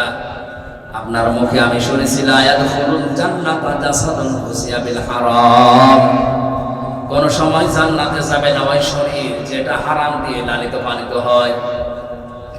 হে নবী, আমার সন্তান যদি ওই মানুষের জিনিস, এটা তো হারাম না বলে খাওয়া, না বলে নেওয়া, এর নাম চুরি, আর চুরি করা হারাম। ওটা যদি আমার সন্তান খেয়ে রক্ত মাংস তৈরি হয়, তবু জাহান্নামে যাবে। কোরআনে কারীম আমাকে দাঁড় করিয়ে ডাক দেয়, লা ইয়া আইয়ুহাল্লাযীনা আমানু কু আনফুসাকুম ওয়া আহলিকুম নার। আল্লাহ পাক জানিয়েছেন, ঈমানদারেরা নিজে বাঁচো আর আহল পরিবারকে জাহান্নামের আগুন থেকে বাঁচাও। আমি নিজে শুধু নামাজ আদায় করে রোজা রেখে জান্নাতি হয়ে যাব, আমার পরিবারস্থ লোক কি করেছে? কিয়ামতে স্ত্রীর জবাব আমার দেওয়া লাগবে, এই সন্তানের জবাব আমার দেওয়া লাগবে। এই জন্য এদেরকেও জানো জান্নাতে নেওয়া যায়, কষ্ট হলেও বেঁধে রেখেছি। এরকম মুসলমান তো বরিশালে ভরে ভরে। কি গুরুত্ব দিয়েছিল আল্লাহর বিধানের বলেন, তাদের নামে এমনি সূরা নাযিল হয়েছে কোরআনে, রাদিয়াল্লাহু আনহুম ওয়া রাদু আনহু। আমাদেরকে আল্লাহ পাক কিছু দেখাতেন, আল্লাহর বিধানের গুরুত্ব আমাদের সামনে ওইরকম এখন নেই, এজন্য আমরা কিছু দেখতেও পাই না। আল্লাহ রাব্বুল আলামিন তার বিধানকে গুরুত্ব দিয়ে অনুধাবন করার তৌফিক আমাদের দান করেন, বলেন আমিন। আমি বলছিলাম কোরআনে কারীম যদি বিষয় থাকে, কোরআনে কারীম যদি প্রতিষ্ঠিত থাকে, আপনি হালালকে হালাল জেনে মানতে বাধ্য হবেন, আপনাকে বাধ্য করা হবে। হারামকে হারাম জেনে ছেড়ে দেওয়ার পরিবেশ আপনি পাবেন। নবীজি বলেন, পরিবেশ যখন আসবে, আদখালাহুল্লাহুল জান্নাহ, তুমি মনে করবা আল্লাহ তোমাকে জান্নাতে দিয়ে দিয়েছে, বলেন আমিন। আশাফারাহু ফি আশারাতিন মিন আহলি বাইতিহি কুল্লুহুম ক্বাদ ওয়াজাবাত লাহুন নার, তাকে সুপারিশ করার জন্য যোগ্যতা দেওয়া হবে এমন 10 জনের ব্যাপারে তার পরিবারস্থ লোকের, যাদের প্রতি জাহান্নাম ওয়াজিব হয়ে গিয়েছিল। আল্লাহ আমাদের কপালে যেন এইরকম কোরআনে কারীমের উপরে আমল করার তৌফিক ভিক্ষা দেন, বলেন আমিন। দরুদ আর সালাম পড়ে আমার আজকের আলোচনার বিষয় হচ্ছে সূরা কাসাস থেকে ৭৬, ৭৭ দুইটা আয়াত পড়েছি আমরা।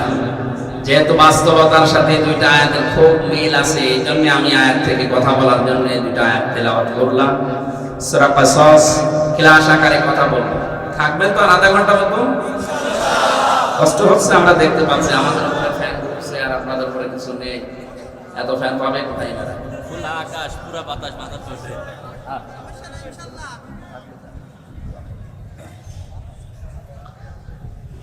বাতাস হচ্ছে।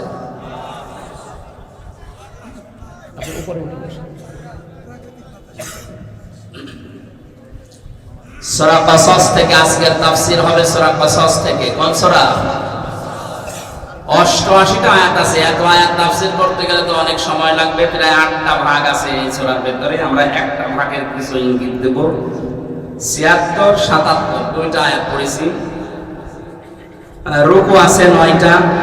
ক্রমিক নাম্বার হিসাবে কোরআনে কারীম এটা 28 নাম্বার সূরা, হিজরতের আগে নাযিল হয়েছে, এই কারণে এটা বাকি সূরা। আমার কথা বুঝতেছেন?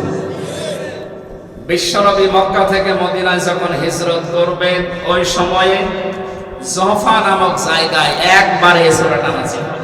তাফসীর ইবনে কাসিরের বর্ণনা,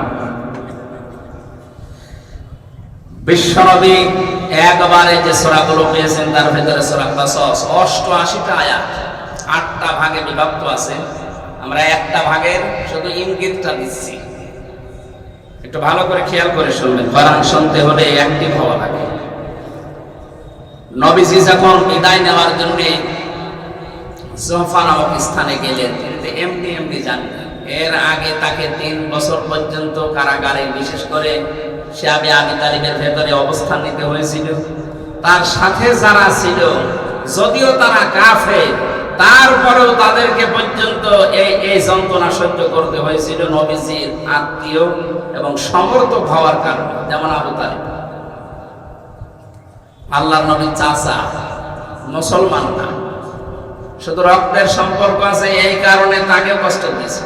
সমর্থক ছিল অনেকে, ঈমান আনে না, এরপরেও তাদেরকে এভাবে বয়কট করার মাধ্যমে কষ্টে ফেলে রেখেছে। বিশ্বনবী মুহাম্মদ রাসূলুল্লাহ সাল্লাল্লাহু আলাইহি ওয়াসাল্লাম সাহাবীদেরকে বললেন যে অবস্থান শুরু হয়ে গেছে, এখানে টিকে থাকা কঠিন, তোমরা যার যার মতো বিভিন্ন দেশে হিজরত করে চলে যাও। যেতে যেতে আর কেউ নেই, মাত্র কয়েকজন বাকি আছে। অধিকাংশ মানুষগুলো পালিয়ে গেছে, একটা মানুষ ছাড়া হযরত ওমর, তিনি খোলা তরবারি নিয়ে রাস্তায় রাস্তায় ঘুরছিলেন আর বলছিলেন, আমি হিজরত করছি, বাধা দিতে যদি কেউ সাহস পাও আমার সামনে আসো। কেউ আসে নাই। শুধু একটা লোক বুক ফুলিয়ে ঘোষণা দিয়ে হিজরত করেছিলেন, আর বাকি যারা ছিল সবাই গোপনে গোপনে চলে গেছে। এখন আছে নবীজি নিজে আর নবীর শ্বশুর এবং সাহাবী হযরত আবু বকর সিদ্দিক, আর হযরত আবু বকরের একটা সন্তান আব্দুর রহমান। এইগুলো মানুষ আর সব বিদায় নেওয়ার পরে কাফেররা চিন্তা করেছে কেউ কমে, কেউ মনে হয় পালিয়ে যাবে। দারুন নদওয়ার বৈঠক বসিয়েছে, তার মানে সংসদ ভবন ছিল এটা তাদের। আবু সাহেব নিজে বসে 24 জনকে নিয়ে এই ফায়সালা দেবে আজকে। বিভিন্ন গোত্র থেকে মেন যারা যুবক কোয়ালিটির আছে তাদেরকে নিয়ে বৈঠক বসিয়েছে। আল্লাহর নবী মুহাম্মদ রাসূলুল্লাহ সাল্লাল্লাহু আলাইহি ওয়াসাল্লামকে মেরে ফেলতে হবে। কেউ কেউ সিদ্ধান্ত নিয়েছে তাকে জেলখানায় আটকিয়েছে, কিছুই করতে পারেনি, তার সমর্থক আরো বাড়তেছে। দেশ থেকে যদি তাড়িয়ে দেয়, এরকম সিদ্ধান্ত কিছু মানুষ বলছিল। হঠাৎ করে সিরিয়া থেকে এক মুরব্বির সুরত নিয়ে এসেছে শয়তান নিজে। আবু জাহেলের একটা বৈঠকে শয়তান নিজে একজন মুরব্বির সুরত নিয়ে তারে ধোকায় ফেলেছিল। সর্বশেষ লোকজন জিজ্ঞাসা করছে, আপনাকে তো সেরকম চেনা মনে হয় না, কে আপনি? ও ডাক দিয়ে বলেছে, মুরব্বির কথা তো তোমরা নেবে না, আমার কথা বললে তোমরা শুনবে। যেই বলেছে মুরব্বির কথা নেবে না, আমার কথা বললে তোমরা শুনবে, সবাই এখন ওর দিকে আকৃষ্ট। বলেন কি বলতে চান? ও আবার ব্যাখ্যা করছে যে তারা বললে যে এখান থেকে বিদেশে পাঠিয়ে দিলে সব ঝামেলা শেষ। কে বলেছে? ওই দেশে যে আরো দল পাকাবে। কেউ কেউ বলতেছিল আবার ছেলে ভরো, তো ছেলে দিলে কি হবে, ওর সমর্থক আরো বাড়বে। বিভিন্ন কায়দা কৌশল আমরা দেখেছি, একটাও পারো নাই। আমার বুদ্ধি হচ্ছে ওকে মেরে ফেলো, এটা ওকে মেরে ফেলো। এই কথাটা বলার পরে বাকি যারা 24 জন ছিল একটা কথাও বলে নাই। যাকে মেরে ফেলার জন্য কথা বলা হচ্ছে, লোকটার তো অনেক দোষ। আসতে পারে তার দোষ এইটাই যে সে আল্লাহর কথা বলতো, মানুষকে প্রচার করতো, এই একটাই দোষ। আমার নাকামু মিনহুম ইল্লা আইয়ুমিনু বিল্লাহিল আজিজিল হামিদ। আল্লাহ পাক বলেন কোনো দোষ নেই, একটাই দোষ যে তুমি আমার প্রশংসিত আল্লাহর উপরে বিশ্বাস করেছি, একটাই দোষ। আপনি একটু ভাবেন তো কেমন হয়ে গেল পৃথিবীতে আজ। 1000 বছর আগের ওই দৃশ্যটা এখন পৃথিবীর অনেক দেশে আমার মনে হয় মিলে যায়। 24 জন মানুষ বসে একটা ভালো মানুষকে মেরে ফেলার সিদ্ধান্ত নিচ্ছে। যে মুরব্বী শয়তান সিরিয়া থেকে মুরব্বীর সুরত নিয়ে দাড়ি টুপি পাগড়ি জুব্বা গায়ে দিয়ে ফতোয়া দিচ্ছে, ওদেরকে বুদ্ধি দিচ্ছে। ওর বুদ্ধি মতো সবাই এক বাক্যে নিশ্চয় হয় এটাই ঠিক আছে।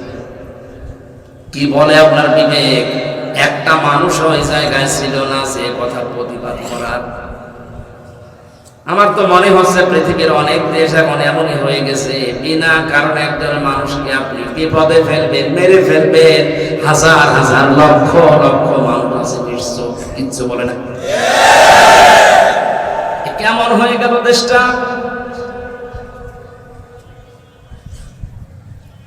অথচ যে 24 জনের সামনে এই মুরব্বী ফতোয়া দিচ্ছিল, বলতে দিচ্ছিল লোকটাকে মেরে ফেলো, এই 24 জনই জানে যে মরার অপরাধও করে নাই। একটা মানুষ মেরে ফেলতে হলে যে সমস্ত অপরাধ লাগে, ওরকম কোন অপরাধ মুহাম্মদ রাসূলুল্লাহ করেছিল? অথচ এই যে মানুষগুলো বসে আছে সামনে, একটা মানুষ তো কিছু বললো না। প্রতিবাদ করা যেত না যে না, এত বড় সিদ্ধান্ত নেওয়া যায় না। এমনি হয়তো 5 দিন আটকিয়ে রাখেন, খাবার একদিন পর একদিন দেন। এত বড় গুরুত্বপূর্ণ সিদ্ধান্ত পৃথিবীর শ্রেষ্ঠ মানুষের ব্যাপারে নেওয়া হচ্ছে। 24 জন মানুষ রূপী কি বলবে ছাগল, সব এই ছাগলগুলো বসে আছে, একটাও প্রতিবাদ করে না। আপনার বিবেকের উপরে কি প্রসাব করেছে? আপনি বলেন। আপনার সামনেও যখন এরকম সিদ্ধান্ত কেউ নেয়, আপনি কিছু বলতে পারেন না। কি আপনি কিসের মানুষ?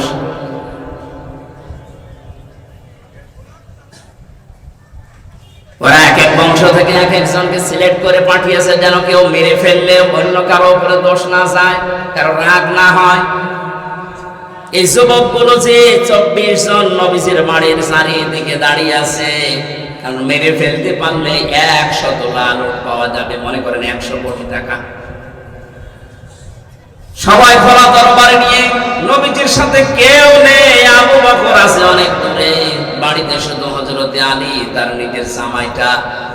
ডাক দিয়ে বলেন, আলী তুমি আমার বিছানার উপরে শুয়ে থাকো। এই এদিকে তাকা, আমার বিছানার উপর আমার চাদরটা উপরে দিয়ে শুয়ে থাকো। আর ওই যে ছোট ছোট টোপলাগুলো দেখতে পাও, ওর ভেতরে যারা আমাকে মারার জন্য এসেছে, ওদের আমানতগুলো আমি বেঁধে বেঁধে রেখেছি। ওরা নিজেদের ইমানকে বিশ্বাস করে না, নিজেদের নেতাকে বিশ্বাস করে না, নিজেদের মা বাবা সন্তানকে ওরা বিশ্বাস করে না। আমার নাম ওরা আল আমিন দিয়েছে, আস-সাদিক দিয়েছে, আমানতদার, আমি বিশ্বস্ত মানুষ। এই কারণে আমার কাছে ওগুলো রেখেছে, অথচ ওরা আমাকে মারার জন্য এসেছে। কিন্তু আমার ভয় হচ্ছে, এগুলো নিয়ে যদি আজ রাতের বেলা আমি পালিয়ে যাই, তাহলে আমার আল আমিন নামের কলঙ্ক হয়ে যাবে। ও বাংলার মুসলমানেরা, কোন নবী আমাদের চিন্তা করেন জীবন মরণ নিয়ে? যেখানে টানাটানি, সেখানে বলছে আমার আল আমিন নামের কলঙ্ক হয়ে যাবে, আমানতের মালগুলো আমি নিয়ে চলে গেলে। আজ দেখো ভাই সহ যারাই ভোটে দাঁড়িয়েছে, বাংলাদেশে যারাই দায়িত্বে যেতে চাচ্ছে বা যাচ্ছে, সবার আচরণ এইরকম হওয়া লাগবে। আমানতটা যদি এই ধাঁচে পালন করতে পারত,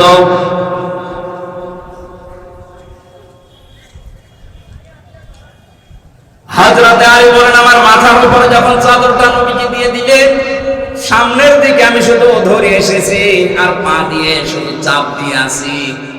আল্লাহর নবী মুহাম্মদ রাসূলুল্লাহকে জিবরাইল এসে বললেন, হে নবী, আপনি কোরআনের সূরা ইয়াসিনের কয়েকটা আয়াত পড়েন। ইন্না জামালনা ফি আ'নাকিহিম আগলালান ফাহিয়া ইলাল আদকানি ফাহুম মুকমাহুন وجعلنا من بين أيديهم سدا ومن خلفهم سدا فأغشيناهم فهم لا يبصرون। এতটুকু পর্যন্ত পড়ার পরে তিনি বালির উপরে ফু দেওয়ার পরে সামনের দিকে ফিকে দিলেন। আল্লাহ বলেন, হে নবী, আপনি তো শুধু সামনের দিকে দিয়েছিলেন, চারিদিকে কাফেররা দাঁড়িয়েছিল। ওমা রমাইতা ইদ রমাইতা ওয়ালাকিন্নাল্লাহা রমা। এই যে চারিদিকে কাফেরদের চোখের ভেতরে এটা পৌঁছিয়ে দেওয়ার দায়িত্ব আপনি পালন করেননি। আপনি তো সামনে দিয়েছিলেন, এটা ধরার পরে আমি আল্লাহ নিজে পৌঁছিয়ে দিয়েছি। বিশ্বনবী ওখান থেকে বের হলেন, হযরতে আলীকে মৃত্যুর মুখে রাখলেন, তারপরেও যেন আমানতের দায়িত্ব পালন হয়। আজ বাংলাদেশে প্রধানমন্ত্রী শেখ হাসিনা যাদেরকে এই দায়িত্ব দেয়, আমানতের এই দায়িত্বটা যদি আমরা ঠিক ইউনিয়ন পরিষদ পর্যন্ত মন্ত্রণালয় থেকে পালন করতে পারতাম, কোন মানুষের টাকা বেগম পাড়ায় যেত না। একটি খামার একটি বাড়ির যে প্রকল্প চালু করেছিলেন বঙ্গবন্ধু কন্যা, এটার ভেতরে যারা দুর্নীতি করেছেন কি জবাব দেবেন আপনি আপনার বিবেকের কাছে বলেন তো? উনি তো ঠিকই করেছিলেন, কোরআনের এই আয়াত দেখে করেছিলেন যে দারিদ্র্যমুক্ত সমাজ গঠন করা লাগবে, মানুষের কর্মসংস্থান তৈরি করা লাগবে, এটা ইসলামের প্রথম কাজ। পেটে খাবার না থাকলে নামাজ ভালো লাগে না, বলে না কেন? একটা মাথা গোজার ঠাঁই হবে, একটা কর্মজীবন তৈরি হবে, এটা যে কত বড় কাজ আপনি টের পাচ্ছেন না? মুদ্দাসসিরের ভেতরে আল্লাহ নিজে দলিল দিয়েছেন, যারা জাহান্নামে যাবে তারা দারিদ্র্যমুক্ত সমাজের জন্য দুনিয়ায় কাজ করে নাই, এই জন্য আল্লাহ তাদের দেবে।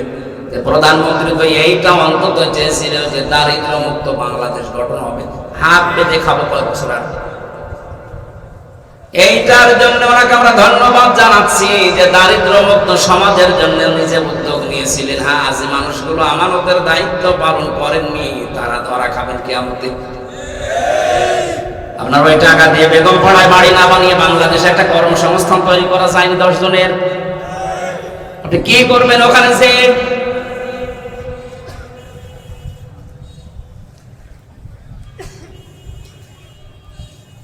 হযরত আলী বলেন নবীজি যখন বের হয়ে চলে গেছে, ওরা এসে একজন বলে মারো গো, আর একজন বলে দাঁড়া, মারতে তো হবে, আগে একটু দেখি শুনে মারি।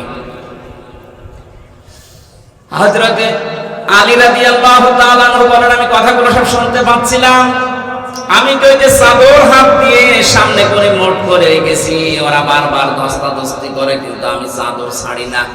আমার তো মনে হচ্ছে আমি যদি কিয়ামত পর্যন্ত চাদর না ছাড়তাম, ওরা সবাই 24 জন মিলে আমার চাদর করতে পারতো না। কি একটা শক্তি আল্লাহ আমার হাতের ভেতরে দিয়েছে, আমি টের পাইনি। যত ওরা নাড়ানাড়ি করে আমার চাদর তত আটকে যায়, খুলতে পারে না। আমার উদ্দেশ্য আমার যত নাড়ানাড়া করা লাগবে, ওরা ধস্তাধস্তি করবে, এই ফাঁকে আমার নবী 2 পা হলো মদিনার দিকে এগিয়ে যাবে।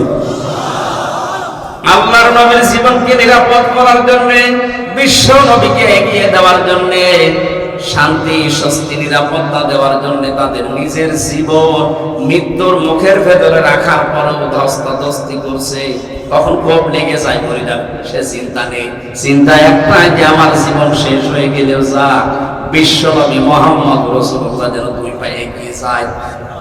আজ আমরা উম্মত হিসাবে যদি এই শিক্ষাটা নিতে পারতাম, আমার যা হয় হোক, নবীর আদর্শ যেন দুনিয়ায় 2 পা হলে উপরে উঠে যায়, আল্লাহ আমাকে আলীর মতো কবুল করতো। কথার অর্থ বোঝেন আপনি? আর আমরা ধ্বংস করার পয় তারা করছি, কি করে নবীর আদর্শগুলোকে জলাঞ্জলি দেওয়া যায়। শান্তি এমনিদের ভেতরে, আল্লাহ শান্তি রেখেছেন আল্লাহ নবীর আদর্শের ভেতরে। ওরা এসে যখন টের পেয়েছে জানা একে একে, উনি ডাক দিয়ে বললেন দাঁড়াও, তোমাদের অনেকগুলোর আমানতের মাল আমার কাছে আছে, বুঝে বুঝে নাও। তখনও তো মনের পরিবর্তন আসা দরকার, তাকে মারতে এসেছিলাম, সে আমানতের দায়িত্ব পালন করার জন্য একটা মানুষকে মৃত্যুর বিছানায় রেখে গেছে। কি মানুষ বলেন? এই চরিত্র দেখার পরও তো অনেকের পরিবর্তন আসার দরকার ছিল, এরপরও তারা ভালো হতে পারেনি। তারা মারার জন্য, নবীকে হত্যা করার জন্য আরো উন্মুক্ত হয়ে গেছে, পাগল হয়ে গেছে। নবীজি ওখান থেকে গেলেন, তাড়াতাড়ি বের হয়ে হযরতে আবু বকরের বাড়িতে সালাম দেওয়ার পরেই হযরতে আবু বকর বের হলেন, ডাক দিয়ে বলে হে রাসূল, লাব্বাইক ওয়া সাদাই। নবীজি চোখের পানি ফেলে বলে আবু বকর তুমি কি ঘুমাওনি? হযরত আবু বকর বলে ঘুমাবো মানে? 6 মাস আগে শুধু আপনি আমাকে ইঙ্গিত দিয়েছিলেন আবু বকর হিজরত করা লাগতে পারে, আপনি আমাকে নেবেন বলেননি, শুধু পারে বলেছিলেন। ওই দিন থেকে আমি চিন্তা করেছিলাম না জানি নবী আমাকে নিতে পারে কিনা। রাতের বেলা আরামে ঘুমানো বাদ দিয়ে যতটুকু জিনিসপত্র নেওয়া যায় ব্যাগের ভেতরে নিয়ে আমি এই দরজার সাথে লাগিয়ে হেলান দিয়ে পিঠ লাগিয়ে আমি এতদিন ঘুমিয়ে আছি 6 মাস। আল্লাহ পাক বলেন এইভাবে যদি আমার নবীকে তোমরা ভালোবাসতে পারতেন, আমি কি করব জানো? قُلْ إِن كُنتُمْ تُحِبُّونَ اللَّهَ فَاتَّبِعُونِي يُحْبِبْكُمُ اللَّهُ وَيَغْفِرْ لَكُمْ ذُنُوبَكُمْ ওয়াল্লাহু গফুরুর রহিম। এই ভালোবাসাটা আজ যদি বাংলাদেশের আশেকে রাসূল বলে আমরা যারা দাবি করছি এইরকম কিছু দেখাতে পারতাম, আল্লাহর কসম আল্লাহ আমাদের জীবনের অপরাধগুলো মাফ করে নেকি বানিয়ে দিত। চলে গেলেন ওখান থেকে নিয়ে কিছু দূর যেতে যেতে ফর্সা হয়ে যায়। হযরতে আবু বকর পেছন থেকে 5 ছেঁচড়াতে যাচ্ছিল। নবীজি বললেন, আবু বকর এই কাজ করো কেন? হযরতে আবু বকর বলে, হে রাসূল আপনি হয়তো জানেন না, আবু জাহেল আর এক নাম আছে আবুল হাকাম, বুদ্ধির বাপ। ও এত বড় দ্রুত মানুষের পায়ের চিহ্ন দেখে পর্যন্ত বলে ফেলতে পারে যে কার পায়ের চিহ্ন। সকালবেলা যখন খুঁজতে বের হবে, আমার আপনার পায়ের চিহ্ন দেখে বুঝে ফেলবে যে আমরা পালিয়েছি। এই জন্য এগুলো মুছতে মুছতে যায় যেন আমাদের ধরতে না পারে। কিছু দূর যাবার পরে নবীজি কাবা শরীফ পাড়ার হয়ে যাচ্ছিল।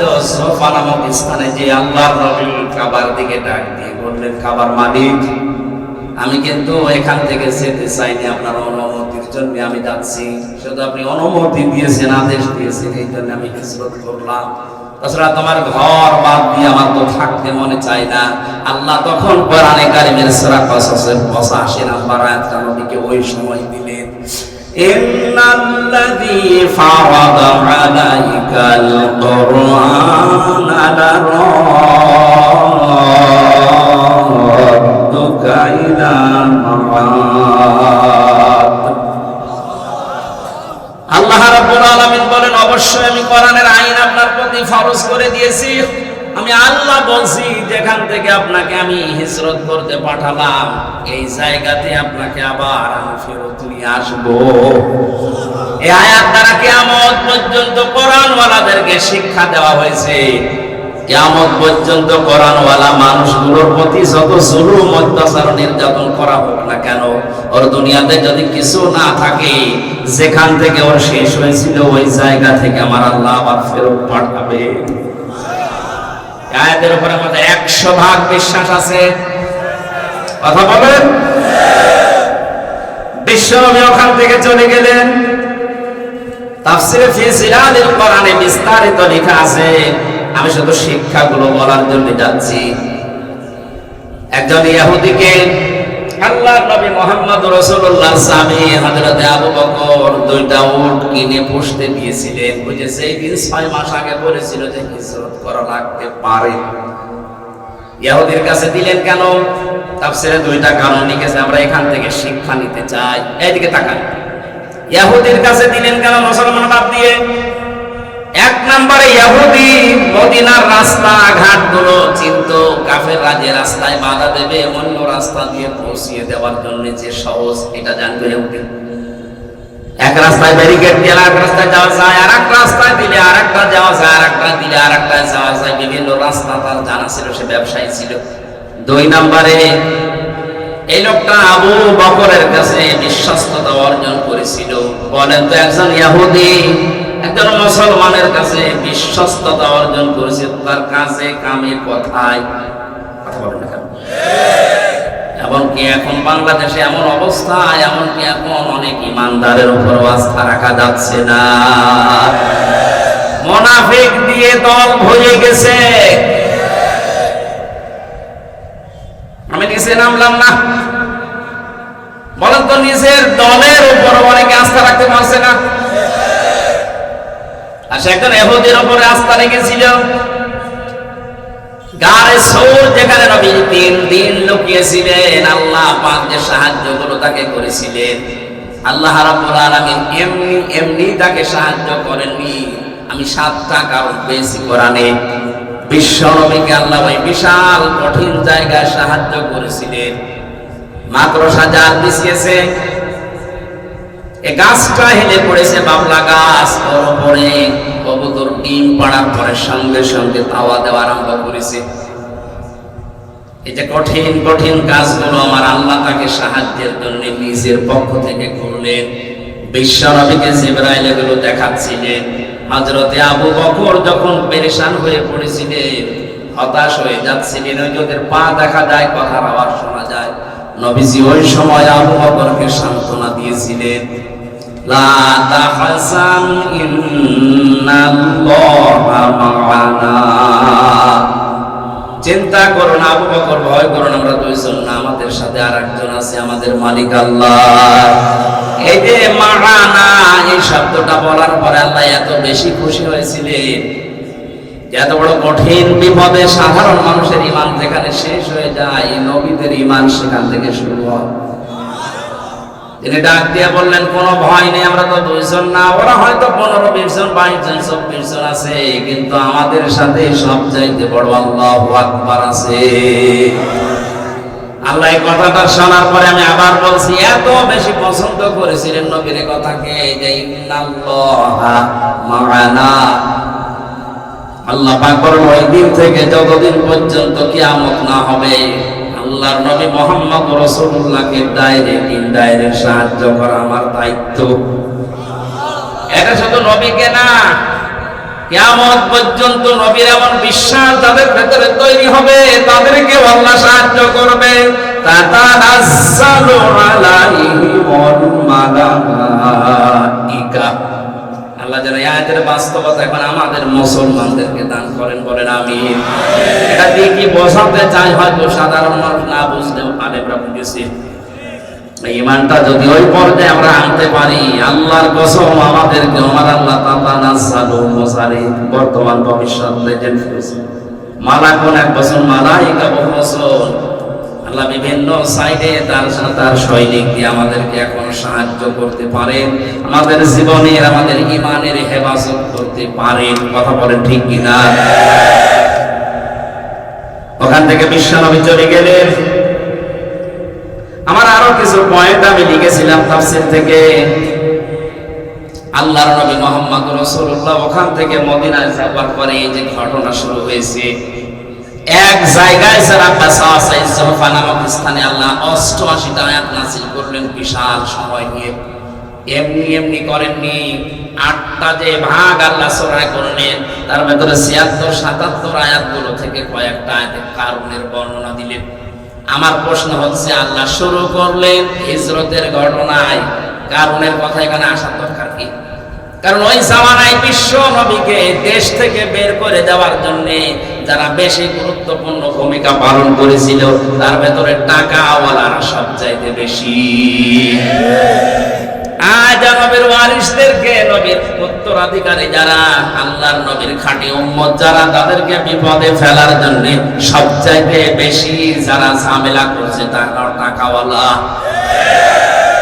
হয়তো একদিকে টাকাওয়ালা হবে, আর একদিকে ক্ষমতাওয়ালা হবে। আল্লাহ এখানে কারণের কথাটা এরুতে দিলেন। কারণ ছিল মুসা আলাইহিস সালামের বংশের লোক, কেউ কেউ বলেছে তার চাচাতো ভাই। এই লোকটা তাদের উপরে সে সীমা লঙ্ঘন করেছিল, বিরুদ্ধোচ্চারণ করেছিল। আল্লাহ পাক বলেন, কারণ আমি এত সম্পদ দিয়েছিলাম, একদল যুবক লাগতো তার মালের চাবি বহন করার জন্য। একটা যখন বের হতো রাস্তায়, তখন অহংকার করতো সম্পদের। এই যে অহংকার করার সম্পদের, এটা কারণের স্বভাব। আজ যারা অহংকার করে, সম্পদের হোক ক্ষমতার হোক, আপনি মনে করবেন আপনার ভেতরে কারণের রোগ প্রবেশ করেছে। আল্লাহ রাব্বুল আলামিন বলেন ওই জাতির ভেতরে যারা সম্মানিত মানুষ ছিল, সৎ মানুষ ছিল, যারা আলেম ছিল, তারা ওকে বারবার বোঝাতো যে অহংকার করো না, কারণ অহংকার মানুষের সাজে না। আল্লাহ তাআলা জানিয়েছেন অহংকার হচ্ছে আমার চাদর। কেউ যদি অহংকার করে, সে যেন আমার চাদর বা আমার পায়জামা ইজার ধরে টান দেয়। বলেন তো, আমার ইজার পায়জামা ধরে টান দিলে আমার ইজ্জতে আঘাত লাগবে না? দুনিয়াতে কেউ যদি সম্পদের, ক্ষমতার, চেহারার, বংশের, দলের, যে কোনো বিষয়ে অহংকার একবার করে, আমার আল্লাহ পাক বলেন আমার ইজার ধরে টান দিয়েছে, ফেরেশতারা ওরা করে দেখ। যেন অহংকারীকে আল্লাহ বলেন ইন্নাল্লাহা লা ইউহিব্বুল ফারিহিন, যে মানুষগুলো অহংকার করে, আন্দাজে আনন্দ করে, আনন্দের কোনো বিষয় নেই, আন্দাজে যারা আনন্দ করবে তাদেরকে আল্লাহ ভালোবাসেন না। জোরে বলেন নাউজুবিল্লাহ। এখান থেকে কয়েকটা পরামর্শ তারা কারণকে দিয়েছিল। আজ যারা টাকাওয়ালা মানুষ আছেন বাংলাদেশে, ওই জামানায় সৎ ব্যক্তি যারা, আলেম ওলামা যারা, সম্মানিত মানুষ যারা, তারা এই কারণকে যে উপদেশ দিয়েছিল 5টা, আমি তাফসীর থেকে নোট করেছি। আমিও সম্মানিত না আলেম হিসাবে, নবীর ওয়ারিস হিসাবে দায়িত্ব নিয়ে কথাগুলো বলছি। যারা টাকাওয়ালা আছেন, সম্পদওয়ালা আছেন, ক্ষমতাওয়ালা আছেন, তারা এই 5টি কাজ বলেন। অবতাবি ফিমা তাকাল্লাহু দারাল আখিরাহ। ও দুনিয়ার টাকাওয়ালা ক্ষমতাওয়ালা যারা আছো, তাদেরকে আল্লাহ আদেশ দিচ্ছে তোমরা এই টাকা দিয়ে, ক্ষমতা দিয়ে আখিরাতের ঘর তৈরি করো। আখিরাতের ঘর আল্লাহ তাদের জন্য বানিয়েছে। তিলকা দারুল আখিরাতু নাজআলুহা লিল্লাযিনা লা ইউরিদুনা উলুওয়ান ফিল আরদি ওয়ালা ফাসাদা। এদিকে তাকান। আখিরাতের যে ঘর আল্লাহ জান্নাত বানিয়েছেন, এই ঘর আল্লাহ 2টা গুণ বিশিষ্ট মানুষদেরকে দেবেন না। কয়টা বলেন বলেন? এই পৃথিবীতে যারা উলুওয়ান ফিল আরদি, কি হনরে, এটা হয় ক্ষমতার কারণে না টাকার কারণে? কথা বলুন। তাফসীরে আমি পড়েছি 3টা জিনিস পৃথিবীর অধিকাংশ মানুষকে ধ্বংস করে ফেলেছে, হয় টাকা, নাই নারী, নাই ক্ষমতা। মুফাসসিরিন ইকরাম লিখেছেন তামাম পৃথিবীর মানুষদেরকে যারা ধ্বংস হয়েছে আল্লাহর দৃষ্টিতে, টাকা এবং নারীর দ্বারা যত মানুষ ধ্বংস হয়েছে, পৃথিবীর অন্য কোনো কারণে এত মানুষ ধ্বংস হয়নি। এখানে টাকা যাদের আছে আর ক্ষমতা যাদের আছে, তারা একটু সেনসিটিভ থাকবেন, সেনসিয়ার থাকবেন, তাদের সতর্ক থাকা লাগবে আরো বেশি। আপনি এইটা দিয়ে কাজ হবে, আপনি আখিরাতের ঘর তৈরি করে নেন। তিলকা দারুল আখিরা, আখিরাতের ঘর নাজআলুহা লিল্লাযিনা লা ইউরিদুনা উলুওয়ান ফিল আরদি। আল্লাহ তাদের জন্য বানিয়েছে আখিরাতের ঘর, মানে জান্নাত। যে মানুষগুলো দুনিয়ায় উলু প্রকাশ করে না, অহংকার প্রদর্শন করে চলে না, ওয়ালা ফাসাদা, আর দুনিয়ার জমিনে বিশৃঙ্খল পরিবেশ তৈরি করতে চায় না। অথচ এইটা করার জন্য আজ অনেকেই উঠে পড়ে লাগছে। বেশ তো ভালো চলছে, শান্ত হয়ে গেছে, আবার কি করে বিশৃঙ্খলা তৈরি করা যায়, কি করে অশান্ত পরিবেশ উপহার দেওয়া যায় বাংলাদেশকে, এই নিয়ে ডাইরেক্ট ইনডাইরেক্ট দেশে বিদেশে অনেকে চেষ্টা চালিয়ে যাচ্ছে। আপনার জন্য জান্নাতের ঘর কিন্তু আল্লাহ বানাবেন না, বানাবেন তাদের জন্য যারা বিশৃঙ্খলা তৈরি করতে চায় না। আয়াতটা সহজভাবে বোঝার তৌফিক আমাদের দেন। শান্ত হয়ে গেলে আর অশান্ত করা যাবে। কারণ কেটে পরামর্শ করে দিল জাতির সম্মানিত মানুষ আলেমরা, তার 1 নম্বরে বলেছিল আপনার সম্পদ আল্লাহ দিয়েছে, এই সম্পদগুলো দিয়ে আখিরাতের ঘর আপনি তৈরি করে নেন। 2 নম্বরে এগুলো করতে গিয়ে নিজের অংশ আপনি ভুলে যাবেন না। তার মানে আপনি আখিরাতের কিছু করতে গিয়ে ফকির হয়ে যাওয়ার দরকার নেই। আপনার যে নিজের অংশটা দুনিয়ার স্বাদ আল্লাহর জায়েজের ভেতরে, বৈধর ভেতরে থেকে আপনি করবেন। এখান থেকে মাসলা বের হয়, যার যে যোগ্যতা, যার যে পর্যায়ে আছে, তাকে ওই জায়গায় ওই লেভেলে চলাফেরা করা দরকার। আমারে আল্লাহ 1000 টাকার গজের কাপড় দিয়ে তৈরি করে কাপড় বানানোর যোগ্যতা, ক্ষমতা, পাওয়ার বা ওই যে ওইরকম সম্পদ দিয়েছে। আমি যদি 30 টাকা গজের কাপড়, এমন কাপড় পরে যেটা উঠতে উঠতে একেবারে উঠে গেছে, না, আপনার জন্য মানাবো না। আপনার যে স্ট্যাটাস, আপনার যে যোগ্যতা, আপনি ওই পর্যায়ের জিনিস পরবেন। এই রহমতগঞ্জ না কোন ঘাট, এটা মিরগঞ্জ। এই ঘাটে মনে করেন ঢাকা থেকে এসে নামলেন, ওখান থেকে 2 কিলোমিটার দূরে আপনার বাড়ি। আপনি একটা রিকশা নিয়ে 100 টাকা দিলে বাড়ি পর্যন্ত যেতে পারেন। বলেন না, আমি টাকা খরচ করবো না, আমি হেঁটে যাবো। আপনার তো হেঁটে যাওয়া যায় না, আর আপনার ওই 200 টাকার ভেতরে অনেকের রিজিক আল্লাহ লুকিয়ে রেখেছে। কথা বলছেন? আপনার গোলার ভেতরে যে 50 মণ ধান আছে, ধান শুধু আপনার একার জন্য না, ওর ভেতরে অনেক পশু পাখির খাবার আছে, অনেক কৃষকের খাবার আছে, অনেক কামলার খাবার আছে। আপনার কাছে লোকগুলো আমানত রেখে দিয়েছে। আপনি শুধু যে পর্যায়ে আছেন ওখান থেকে নিচে নামার জন্য 14 তালি দিয়ে আপনি বলছেন আমার কিছু নেই। কেন আপনার কিছু নেই? আখেরাতে আর কিছু করতে যে দুনিয়া ভুলে যাওয়ার দরকার নেই। তাই বলে আবার দুনিয়াদার হয়ে যাওয়া যাবে না। তিন নম্বরে আল্লাহ পাক বলেন আহসিন কামা আহসানাল্লাহু ইলাইকা, মানুষের প্রতি ইহসান করবা যেভাবে আল্লাহ তোমার প্রতি ইহসান করেছে। আমি মেজর সাহেবের ওখানে মানুষের প্রতি ইহসানের একটা বর্ণনা দিয়েছিলাম যে 5টা জিনিস আল্লাহ নিজের পক্ষ থেকে আমাদেরকে দিয়েছেন, তার ভেতরে এই দর্শন শক্তি একটা, বাক শক্তি, দর্শন শক্তি, আকেল শক্তি, ত্রাণ শক্তি, আকেল, বাক শক্তি, ত্রাণ শক্তি, আকেল শক্তি, দর্শন শক্তি। 5টা জিনিস আল্লাহ আমাদেরকে যে দিলেন, এই 5টার ভেতরে যদি একটা উনি কম দিতেন, আপনি দুনিয়ায় আসতেন ঠিক কিন্তু অপূর্ণাঙ্গ হয়ে আসতেন। আল্লাহ যেভাবে ইহসান করে আপনাকে দর্শন শক্তি, এই শ্রবণ শক্তি, আকেল শক্তি, বাক শক্তি এগুলো দয়া করে দিয়েছেন, এই ইহসান পাওয়ার জন্য আপনি মানুষের প্রতি ইহসান করবেন, দয়া করবেন। পৃথিবীর মানুষের প্রতি কেউ যদি দয়া করে, ইহসান করে, আমার মনে হয় এটা সবচেয়ে এখন বাংলাদেশে বেশি দরকার। আদালত প্রাঙ্গণে যত মানুষ এখানে যে ধোঁকা খাচ্ছে, আমার বাবার মতো মানুষ, গ্রাম্য মানুষ, আজ 3টা বছর মনে করেন উনি বাড়ি হয়ে কুষ্টিয়া হালসা, জীবনে কোনোদিন কুষ্টিয়া থানায়ও যায়নি, ঢাকার হাইকোর্ট নামও শুনিনি। ওনার মতো মানুষ যদি ঢাকা হাইকোর্টে আসে, জজ কোর্টে আসে, আমি তো ভেতরে আছি, বলেন তো ওনারা কিভাবে ছিঁড়ে ছুটে খাওয়ার জন্য মানুষ আছে, যেখানে কোর্টের বারান্দার ইট পর্যন্ত টাকা যায়, লোকের কাছে কি খাওয়া খেয়েছি। আপনার প্রতি আল্লাহ যে ইহসান গুলো, দয়াগুলো করেছিল, একটা একটা করে মিলাবেন, আর মানুষের প্রতি ওগুলো একটা একটা করে ডেলিভারি দেবেন। দুনিয়ার ময়দানে যদি হিসাব করে দেখেন, আমি আল্লাহর এই নিয়ামত পাওয়ার কারণে এই মানুষকে এই সাহায্য করলাম, কিয়ামতের দিন আল্লাহ যখন বিপদে পড়বেন 70টা বিপদ থেকে বাঁচিয়ে দেবে।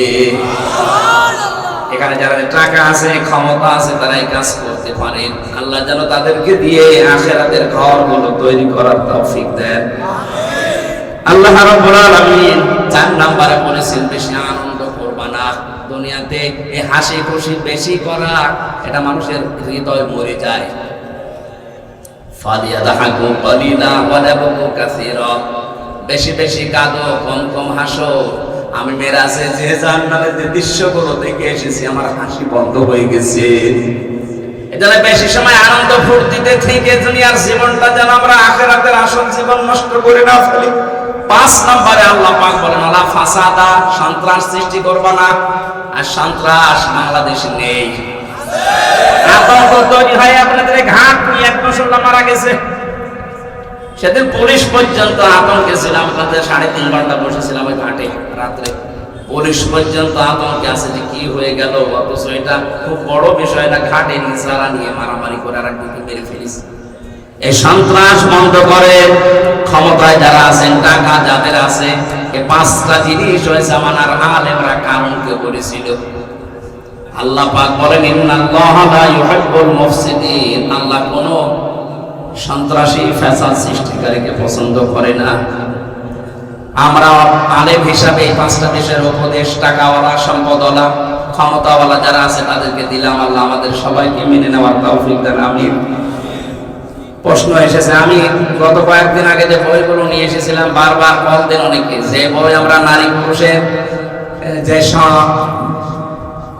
পারিবারিক জীবনে যে সমস্যা চলছে সমাধান করার জন্য বইটা লিখেছিলাম, জেলখানা থেকে লিখে বাইরে এসে পাবলিশ করেছি। এই স্টেজে কয়েকটা আছে, যাদের লাগে এখান থেকে নিয়ে বাড়িতে উপহার দেবেন, কাজে লাগবে। পরকীয়া প্রেম যারা আসক্ত আছে তাদেরকে দেবেন, নিজের মেয়েকে দেবেন যাদের বিয়ে হয়নি তাদেরকে, ও সংসারটা অন্তত বুঝে দিতে পারবে, এইটা পড়া রাখবে। ইসলামী ব্যাংকে হজ অ্যাকাউন্ট করা যায়, হ্যাঁ জায়েজ আছে। আর কি ইসলামী ব্যাংকে টাকা জমা রাখা শরীয়ত সম্মত কিনা? আমি বলছি যতদিন পর্যন্ত যাকাত ভিত্তিক অর্থনীতি বাংলাদেশে কায়েম না হবে, ততদিন যদি সিবরাই দেশে বাস করে ঔষধ, ইসলামী ব্যাংক বলেন, রূপালী, সোনালী, চৈতালি, অগ্রণী যাই বলে, কেউ বাঁচতে পারবে না। আমরা চেষ্টা করে যাচ্ছি, 100% তো কারো দ্বারাই সম্ভব না যতক্ষণ রাষ্ট্রীয়ভাবে বিধান কায়েম না হবে। আল্লাহ আমাদেরকে বোঝার তৌফিক দিন। মোনাজাতের পরে আমরা যেহেতু লিপু ভাইয়ের জন্য বিশেষ করে আমি এসেছি, তার জন্য আজকে মুসাফির অবস্থায় মজলুম অবস্থায় অসুস্থ আছে, চারিদিক থেকে খেয়াল করে মোনাজাত করবে, মোনাজাতটা করে যাবে।